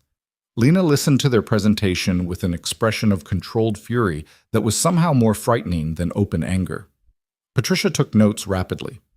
The company attorney, a sharp-eyed woman named Michelle Torres, asked pointed questions about evidence and attribution. Can you prove Trevor committed this sabotage? Michelle asked. The commit came from Ethan's account, but the timing overlaps with when Trevor was collecting his belongings, Reeves explained. And the code specifically restores elements that only Trevor had detailed knowledge of. He was the one who originally identified the legacy pathways during the audit. Circumstantial, Michelle said. A good attorney could argue coincidence or that someone else with knowledge of the system did it. Can we check security footage? Patricia suggested. If Trevor accessed Ethan's workstation during that time window, he wouldn't need physical access, Ahmed interjected. If he'd compromised Ethan's credentials beforehand, keylogger, shoulder surfing, social engineering, he could have pushed the commit remotely from his own machine. So we can't prove it was him, Lena said flatly. Not definitively, Michelle admitted. We can prove the sabotage happened. We can prove it was designed to damage Henderson's testing, but proving Trevor specifically did it would be difficult without his cooperation or a confession. What about his computer? Jennifer asked. He turned it in when he left. Could forensics find evidence? We'd need probable cause to justify that level of investigation, Michelle said. And right now, we have suspicion, not proof. Lena stood, pacing to the window. Here's our immediate problem. Henderson's testing is compromised. They're going to see failures and assume we didn't actually fix the system. Even if we explain that it's sabotage, it sounds like an excuse. We're right back where we started, looking incompetent or dishonest. Possibly both. Unless we can fix it immediately and explain what happened, Ethan said. Everyone turned to look at him. We have the code history. We can show Henderson exactly what was changed, when it was changed, and that it happened after their testing environment was set up. We can demonstrate that it wasn't a failure of our original fix. It was deliberate sabotage. You want to tell them they've been sabotaged? Patricia looked skeptical. That's not exactly a confidence-building message. Neither is letting them discover failures and draw their own conclusions, Ethan countered. At least if we explain proactively, we're controlling the narrative. And we're showing again that we prioritize transparency. Lena considered this. How long to fix the Henderson environment? If we're just removing the sabotaged code and restoring the clean version, maybe 2 hours, Reeves said. But we'd also need to audit every other client environment to ensure they weren't similarly compromised. Do it. All of it. I want every environment verified clean by end of day. Lena turned to Michelle. Draft a formal report on the sabotage for our records. Include everything, timeline, code analysis, potential attribution. We might need it for insurance claims or legal action. She looked at Patricia. Schedule a call with Karen Henderson for first thing tomorrow morning. I'll tell her personally.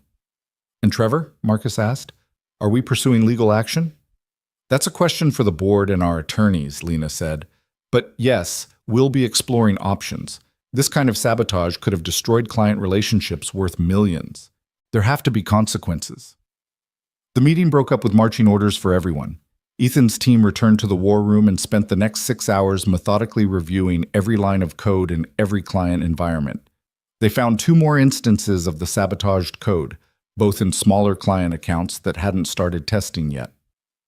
He was thorough, Jennifer said grimly as they removed the compromised code, trying to maximize damage across multiple relationships. He was angry, Ethan replied, and he blamed me for his layoff. You didn't get him laid off. His own performance did. Try telling him that. By 8 p.m., they'd verified all environments were clean. Ethan sent a final report to Reeves and Lena, then collapsed into his chair, exhausted. His phone buzzed. Mrs. Rodriguez, wondering when he'd pick up Lucy. He'd lost track of time completely. I'm so sorry, he told her when he called back. Emergency at work. I'm leaving now. She's fine, mijo. Fed, homework done, watching TV. But you sound terrible. It's been a day. Come get her when you can, and eat something. You can't save the world on an empty stomach. Ethan drove to Mrs. Rodriguez's apartment, picked up a sleepy Lucy who immediately curled into him and drove home. He carried her upstairs, tucked her into bed, still in her clothes because she was already mostly asleep, and stood in her doorway for a long moment just watching her breathe. This was what mattered. This little girl who trusted him completely, who believed in truth and fairness because she'd never been taught otherwise. Everything else, the corporate drama, the sabotage, the politics, was noise compared to this. His phone buzzed, a text from Lena. Henderson call scheduled for 8 a.m. Need you there to explain technical details. Get some rest. Another text from Jennifer. We did good work today. Trevor tried to destroy things. We saved them. That counts for something. And finally, unexpectedly, a text from an unknown number. Mr. Cole, this is Trevor Marsh. We need to talk. Meet me tomorrow, 7 a.m., coffee shop on 5th Street, across from Riverton. Come alone. Ethan stared at that last message for a long time. Everything in him said it was a bad idea. Trevor was unstable, vengeful, potentially dangerous. Meeting him alone was foolish. But another part of him, the part that believed in direct communication and resolving conflicts honestly, wanted to hear what Trevor had to say. He texted back, I'll be there. Lucy stirred in her sleep, murmuring something unintelligible. Ethan kissed her forehead, turned out the light, and went to prepare for whatever tomorrow would bring. The coffee shop on 5th Street was generic and mostly empty at 7 a.m. Ethan arrived 5 minutes early, ordered black coffee, and chose a table with a clear view of the entrance. His phone was in his pocket, Jennifer on speed dial in case things went wrong. Trevor walked in at exactly 7, looking haggard. His clothes were rumpled, his face unshaven, dark circles under his eyes. He'd lost the polished professional veneer that had always been part of his armor. Thanks for coming, Trevor said, sitting down without ordering anything. I wasn't sure I should. Probably shouldn't have, but here we are. Trevor stared at the table. I need to tell you something, and then you can do whatever you want with the information. Ethan waited. I sabotaged the Henderson environment, Trevor said, and the other 2 client accounts. Used your credentials. I'd been shoulder surfing your passwords for weeks, just in case I ever needed leverage. Did the commits the morning I got laid off. Figured it would take a few days for anyone to notice. He finally looked up. I wanted to destroy you. Wanted you to look incompetent. Wanted Henderson to terminate. Wanted everyone to see that you were just a lucky amateur who got in over his head. Why are you telling me this? Because it didn't work. Because you found it anyway, fixed it anyway, somehow turned even my sabotage into another demonstration of your competent integrity. Trevor's laugh was bitter. And because I'm tired. Tired of being angry, tired of blaming you for my own failures, tired of pretending I'm the victim here. Ethan didn't know what to say. I was a decent analyst, Trevor continued. Not great, but decent. But I spent more energy on politics than improvement, more time positioning than problem solving. And then you showed up and did everything I'd always been too afraid to do. Questioned authority, reported problems, prioritized truth over comfort. And you got rewarded for it while I got laid off. He paused. Except I didn't get laid off because of you. I got laid off because my work wasn't good enough and the company needed to cut costs. You just happened to be a convenient excuse. Trevor, let me finish, please. Trevor took a shaky breath. What I did was criminal. Corporate sabotage, computer fraud, probably half a dozen other charges. I could go to jail. Definitely will be sued. My career in this industry is over. He pulled an envelope from his jacket and slid it across the table. That's a full confession. Everything I did, how I did it, proof that you had nothing to do with it. Take it to Lena. Give it to the police, whatever you need to do. Ethan picked up the envelope, feeling its weight. Why? Because I can't live with myself otherwise. Because my anger at you doesn't justify what I did. Because, Trevor's voice cracked slightly, because you were right about integrity, about honesty, about doing the right thing even when it costs you. And I need to start living that way, even if it's too late to save my career. They sat in silence for a moment. Ethan thought about anger and resentment, about how easy it would be to hate Trevor for what he'd tried to do. But looking at the broken man across from him, he mostly felt tired sadness. What are you going to do now? Ethan asked. Turn myself in. Cooperate fully with any investigation. Try to make amends however I can. Trevor stood. I don't expect forgiveness. I just needed you to know the truth, and that none of this was actually about you. It was about my own fear and inadequacy. He walked out before Ethan could respond, leaving the confession on the table. Ethan sat there for a long time, coffee going cold, envelope in his hands. Then he pulled out his phone and called Lena. Mr. Cole, you're up early. I just met with Trevor Marsh. He confessed to the sabotage. I have a written confession. A pause. Where are you? Coffee shop on 5th Street. Stay there. I'm sending Patricia and Michelle. Don't let that confession out of your sight. 20 minutes later, Patricia and Michelle arrived. Ethan handed over the envelope and explained the meeting. Michelle read the confession carefully, her expression sharpening with each paragraph.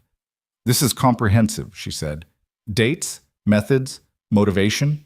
He essentially gift-wrapped a criminal case for us. What happens now? Ethan asked. We report it to law enforcement, pursue civil damages for the attempted sabotage, and we use this to definitively clear your name of any involvement.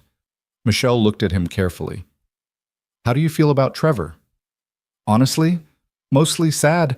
He destroyed his career because he was too proud to accept that different paths can lead to success. Patricia touched his arm gently. That's a remarkably gracious response to someone who tried to destroy your reputation. Hate takes too much energy. I'd rather spend it on things that matter. The Henderson call at 8 a.m. went better than expected. Lena explained the sabotage, provided documentation of Trevor's confession, showed them the timeline of fixes. Karen Henderson listened carefully, asked pointed questions, and finally leaned back in her chair, visible on the video call, with something that might have been a smile. So let me make sure I understand, Karen said.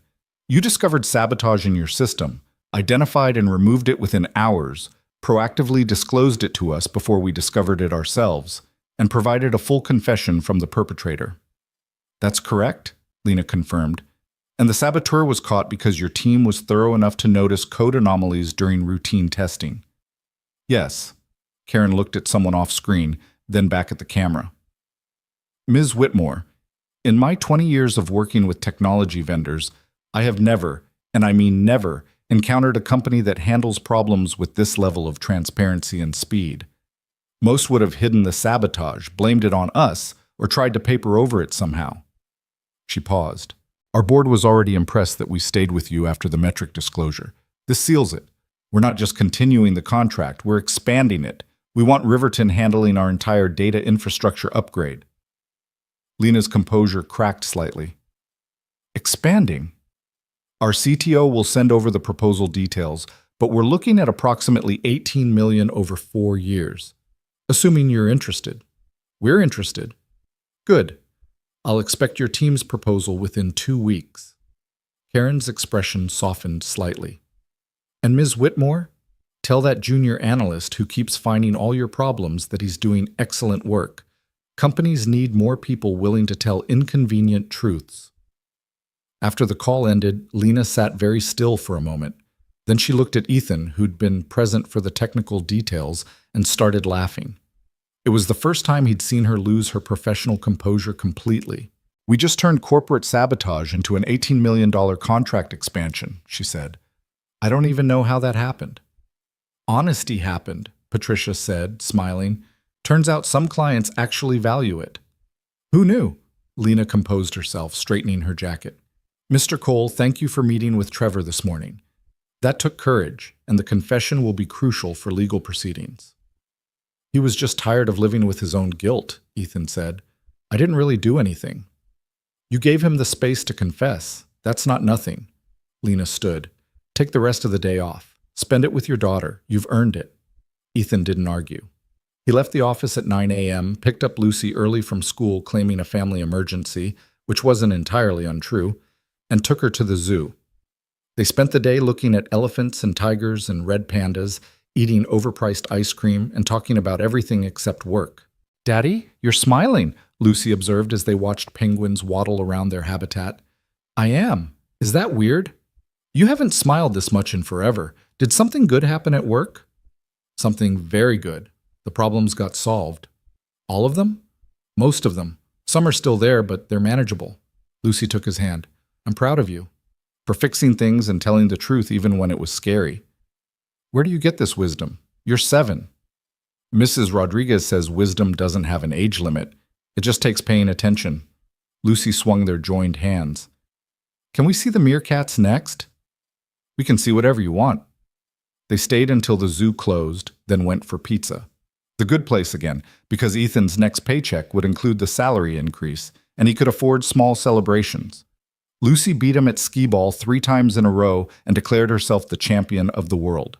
Driving home in the evening light, Lucy asleep in the back seat clutching a stuffed penguin they'd bought at the gift shop, Ethan felt something he hadn't felt in months. Peace. Not the absence of problems, but the presence of resolution. The certainty that he'd done his best, and it had been enough. His phone buzzed at a red light. A text from Jake.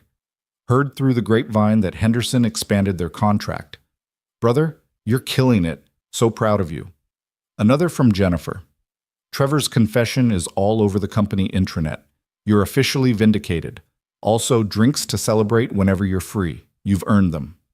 And one from Dr. Reeves. Mr. Cole, the System Audit Task Force is being made permanent, reporting directly to Lena. She wants you to lead it. Details Monday. Well done. Ethan pulled into his apartment complex parking lot and sat for a moment reading those messages, letting them sink in. 6 weeks ago, he'd been a single father in a borrowed blazer, getting rejected at a job interview. Now he was a senior analyst leading a company-wide quality initiative with a salary that would let him and Lucy live comfortably, with the respect of colleagues and the trust of executive leadership. But more importantly, more than any of that, he could look at himself in the mirror and feel proud of the path he'd taken. The honest path, the difficult path, the right path. He carried Lucy upstairs, tucked her into bed, and stood in her doorway watching her sleep. Tomorrow he'd deal with whatever new challenges came. Tomorrow he'd lead meetings and review systems and navigate the ongoing complexity of corporate life. But tonight, he was just a father grateful for his daughter, for a job that paid fairly, for the chance to prove that integrity mattered. The weekend passed in comfortable domesticity. Ethan and Lucy cleaned the apartment, did laundry, baked cookies that came out slightly burned but tasted fine anyway. Jake and Sarah came over for dinner Saturday night, and they celebrated with cheap wine and cheaper beer, laughing about Ethan's meteoric rise from rejected applicant to department head in 6 weeks. You're like the corporate version of an action hero, Sarah said, slightly tipsy. Except instead of explosions, you have spreadsheets, and instead of saving the world, you save databases. It's very glamorous, Ethan deadpanned. Seriously, though, Jake said, more sober. You did something that most people never do. You stood by your principles even when it cost you, even when it would have been easier to look the other way. That matters. A lot of people paid a price for my principles. 28 people lost their jobs. 28 people lost their jobs because the company needed to cut costs after losing revenue from contracts based on false metrics, Jake corrected. That's not on you. You didn't create the problem. You exposed it. Big difference. Intellectually, Ethan knew that was true. Emotionally, he still carried the weight of those layoffs, but Jake's words helped lighten it slightly. Monday morning brought another surprise. Ethan arrived at work to find his cubicle empty, not abandoned, but literally empty. A note on his desk read, "Report to Office 23C, your new workspace." Patricia Office 23C was an actual office with walls and a door and a window overlooking the city. His belongings from the cubicle had been moved and arranged neatly, There was even a small plant on the windowsill he suspected Jennifer's doing. The nameplate beside the door read, Ethan Cole, Director of System Integrity. Director. Not Senior Analyst. Director. Lena appeared in the doorway before Ethan could process fully. Like your new office? Yes. Thank you. But, Director? The System Audit Task Force needs appropriate authority to be effective, and given how thoroughly you've shaken up our quality control processes in 6 weeks, Director seemed appropriate. Lena entered the office, closing the door behind her. I want to be clear about what this role entails. You'll be reporting directly to me. Your job is to find problems in our systems, our processes, our projects. You'll have authority to audit any department, review any code, question any decision. And when you find problems, which you will, you'll report them honestly, even when it's uncomfortable. So basically what I've been doing, but with a title. And a budget, and a team of 6 full-time engineers who you'll select and manage. Lena handed him a folder. Job description, compensation details, team structure. Your salary is tripling from your original junior analyst rate. And before you ask, yes, the board approved it. Even Richard, who initially thought you were a reckless troublemaker, now sees the value in institutionalizing your approach to quality. Ethan opened the folder, saw the salary number, and had to sit down. It was more money than he'd ever imagined making. It was security for Lucy, college fund contributions, the ability to stop worrying about every unexpected expense. I don't know what to say. Say you'll keep doing what you've been doing. Say you'll keep finding problems and reporting them truthfully. Say you'll build a team that shares your integrity. Lena moved to the window, looking out at the city. Riverton almost died because we got comfortable with lies and convenient fictions. You saved us by insisting on uncomfortable truths. That needs to be embedded in our culture permanently, not dependent on one person's moral compass. But what about the people who resent the scrutiny, the ones who think I'm disruptive? They'll learn to adapt or they'll leave. We're building a different kind of company now, one that prioritizes genuine quality over comfortable mediocrity. She turned back to him. It won't be easy. You'll still find problems that make people angry. You'll still face resistance from departments that don't want oversight, but you'll have my full support and the authority to push back. And if I find problems in your decisions? Lena smiled. Then I expect you to tell me. Directly, honestly, with supporting evidence. I'm not exempt from scrutiny. Nobody is. That's the whole point. After Lena left, Ethan sat in his new office, in his new chair, behind his new desk, and tried to absorb the magnitude of the change. 6 weeks ago, he'd been invisible. Now he had an office with his name on the door and authority to question anyone in the company. Jennifer appeared in the doorway, grinning. Director Cole has a nice ring to it. This is insane. This is deserved. You fundamentally changed how this company thinks about quality and transparency. That's director-level impact. She handed him a coffee. Also, Marcus, David, Lisa, Ahmed, and I have all applied to be on your permanent team, just FYI. You're all overqualified. We're all tired of working in departments where problems get hidden. We want to work somewhere that values finding and fixing them. Jennifer settled into one of the office chairs. You built something here, Ethan, not just technical improvements, but a culture shift. People are starting to realize that honesty about problems is better than hiding them. That's huge. It's going to be a lot of work. The best things usually are. The rest of Monday was a blur of meetings and planning sessions. Ethan met with HR about team structure, with IT about system access, with Patricia about communication protocols. He reviewed his new budget, substantial enough to hire consultants or specialized tools when needed. He started drafting job descriptions for his team positions. By 5 p.m., he was exhausted but exhilarated. He packed up his laptop, new, upgraded, with processing power he'd never had access to before, and headed for the elevator. Dr. Reeves intercepted him in the hallway. Director Cole, congratulations. Thank you. I'm still processing. You should process this too. Reeves handed him an envelope. From me and several other senior technical staff, we took up a collection. Ethan opened it to find a gift card to a high-end clothing store. The attached note read, "For professional attire that doesn't smell like thrift stores. You've earned it. The technical leadership team." He looked up at Reeves, throat tight. I don't know what to say. Say you'll spend it, and say you'll keep challenging us to be better. Reeves extended his hand. You've taught this old architect some important lessons about humility and integrity. Thank you for that. They shook hands, and Ethan saw genuine respect in the older man's eyes. It felt like closure to the tension that had existed between them since that first chaotic Friday. Ethan picked up Lucy from after-school care. He'd enrolled her now that he could afford it, giving Mrs. Rodriguez a break from daily pickups. Lucy bounded to the car with her usual energy, chattering about her day. Daddy, guess what? I got an A on my solar system project. Mrs. Patterson said my Saturn was the most accurate in the class. That's amazing, sweetheart. And Emma invited me to her birthday party next weekend. Can I go, please? Of course you can go. And can we get her a present, a nice one, not just a coloring book? We can get her a very nice present, whatever you think she'd like. Lucy studied him suspiciously. Why are you being so nice? Did something good happen? Something very good. I got promoted again. Again, Daddy, you're going to run out of promotions soon. Ethan laughed, the sound genuine and free. Maybe, but I'm going to enjoy them while they last. They went to the grocery store, the nice one, not the discount place, and Ethan let Lucy pick out ingredients for a special dinner without checking prices first. It was a small thing, but it felt monumental. The absence of constant financial anxiety was a freedom he'd almost forgotten existed. At home, they cooked together, chicken parmesan that actually turned out well, salad with real vegetables, and garlic bread from scratch. Lucy set the table with exaggerated care, arranging napkins and placing the salt and pepper shakers precisely in the center.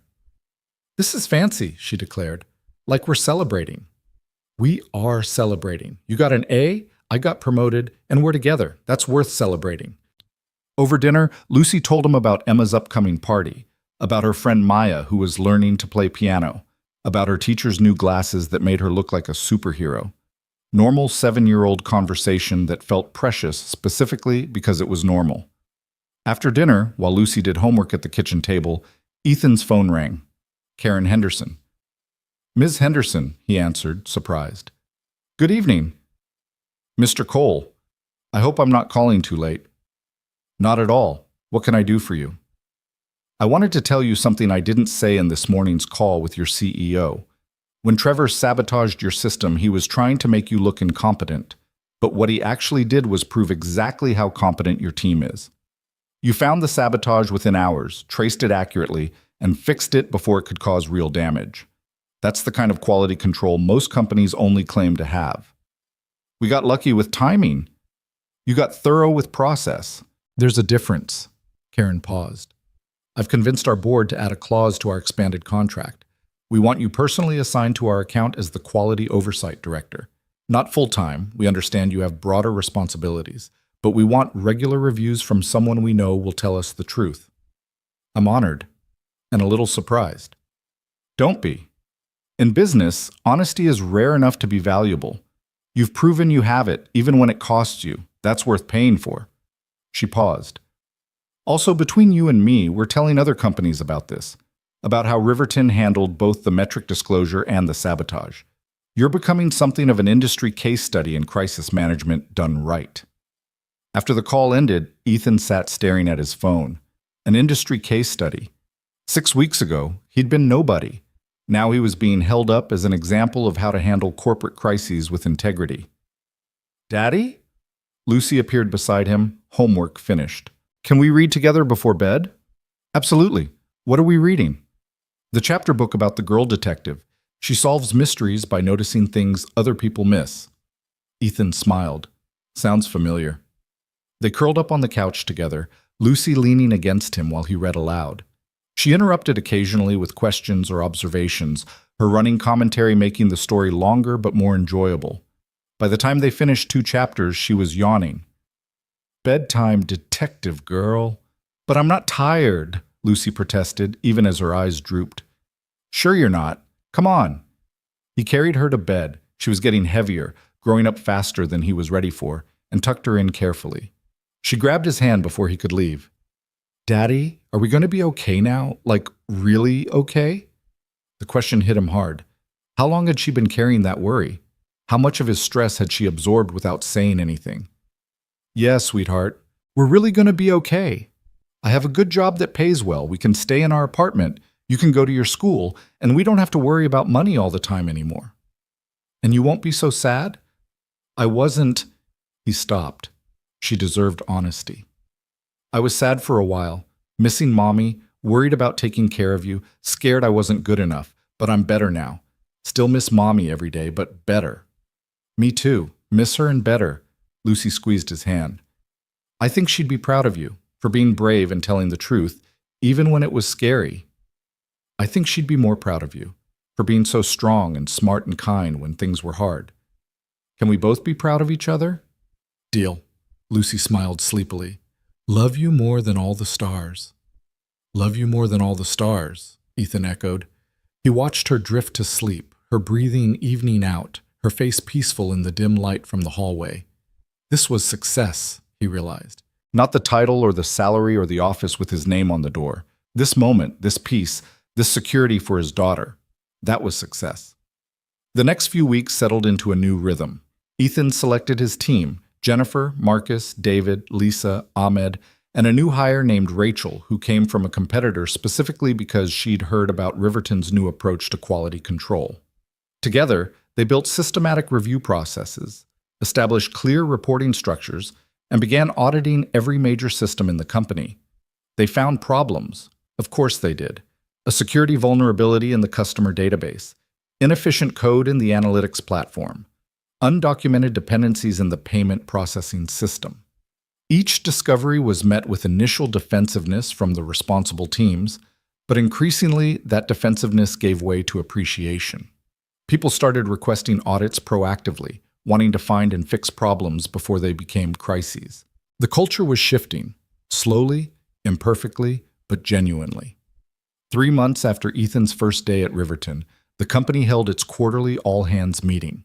Lena stood on the stage and announced that Riverton had not only recovered from the revenue losses, but exceeded previous projections. Henderson's expanded contract had attracted other clients who wanted the same level of transparency and quality control. The metric disclosure that could have destroyed the company had instead become a differentiator. "We learned something crucial this quarter," Lena said to the assembled employees. "We learned that honesty about problems is better than perfection without problems.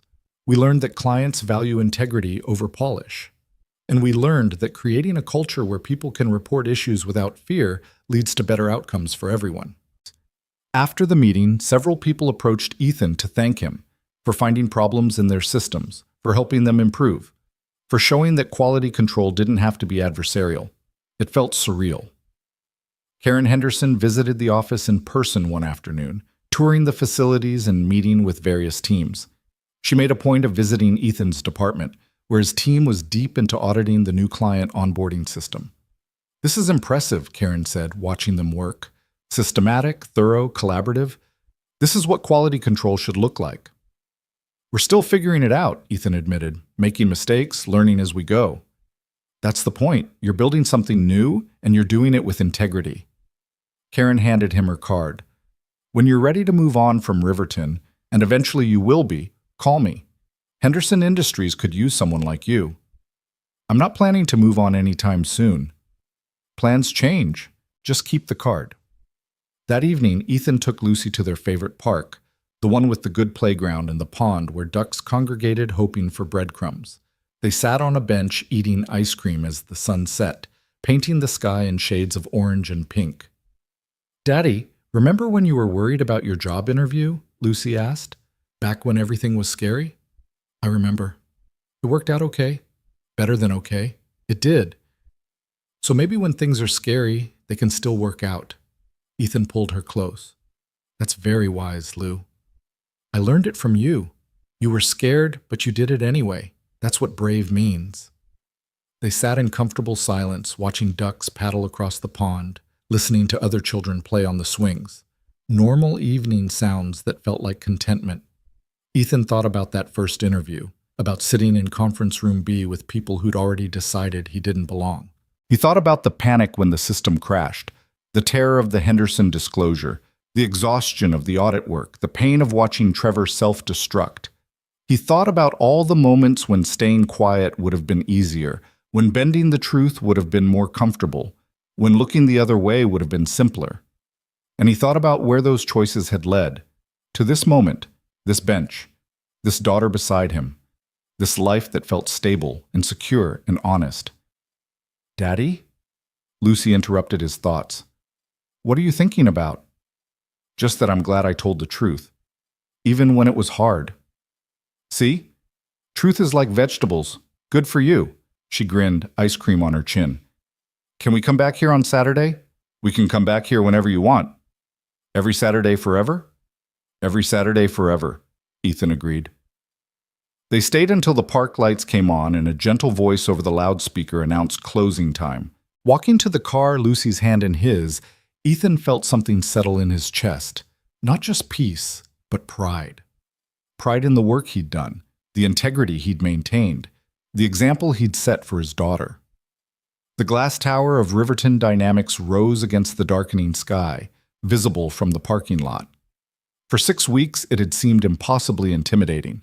Now it was just his workplace, challenging, demanding, but no longer foreign. He'd walked into that building as an outsider, rejected and invisible. He'd leave it tonight as a director, respected and valued. The journey between those 2 points had been painful and difficult, and absolutely worth it. Because at the end of the day, Ethan could look at himself in the mirror and feel proud. He could look at Lucy and know he'd shown her that integrity mattered more than comfort.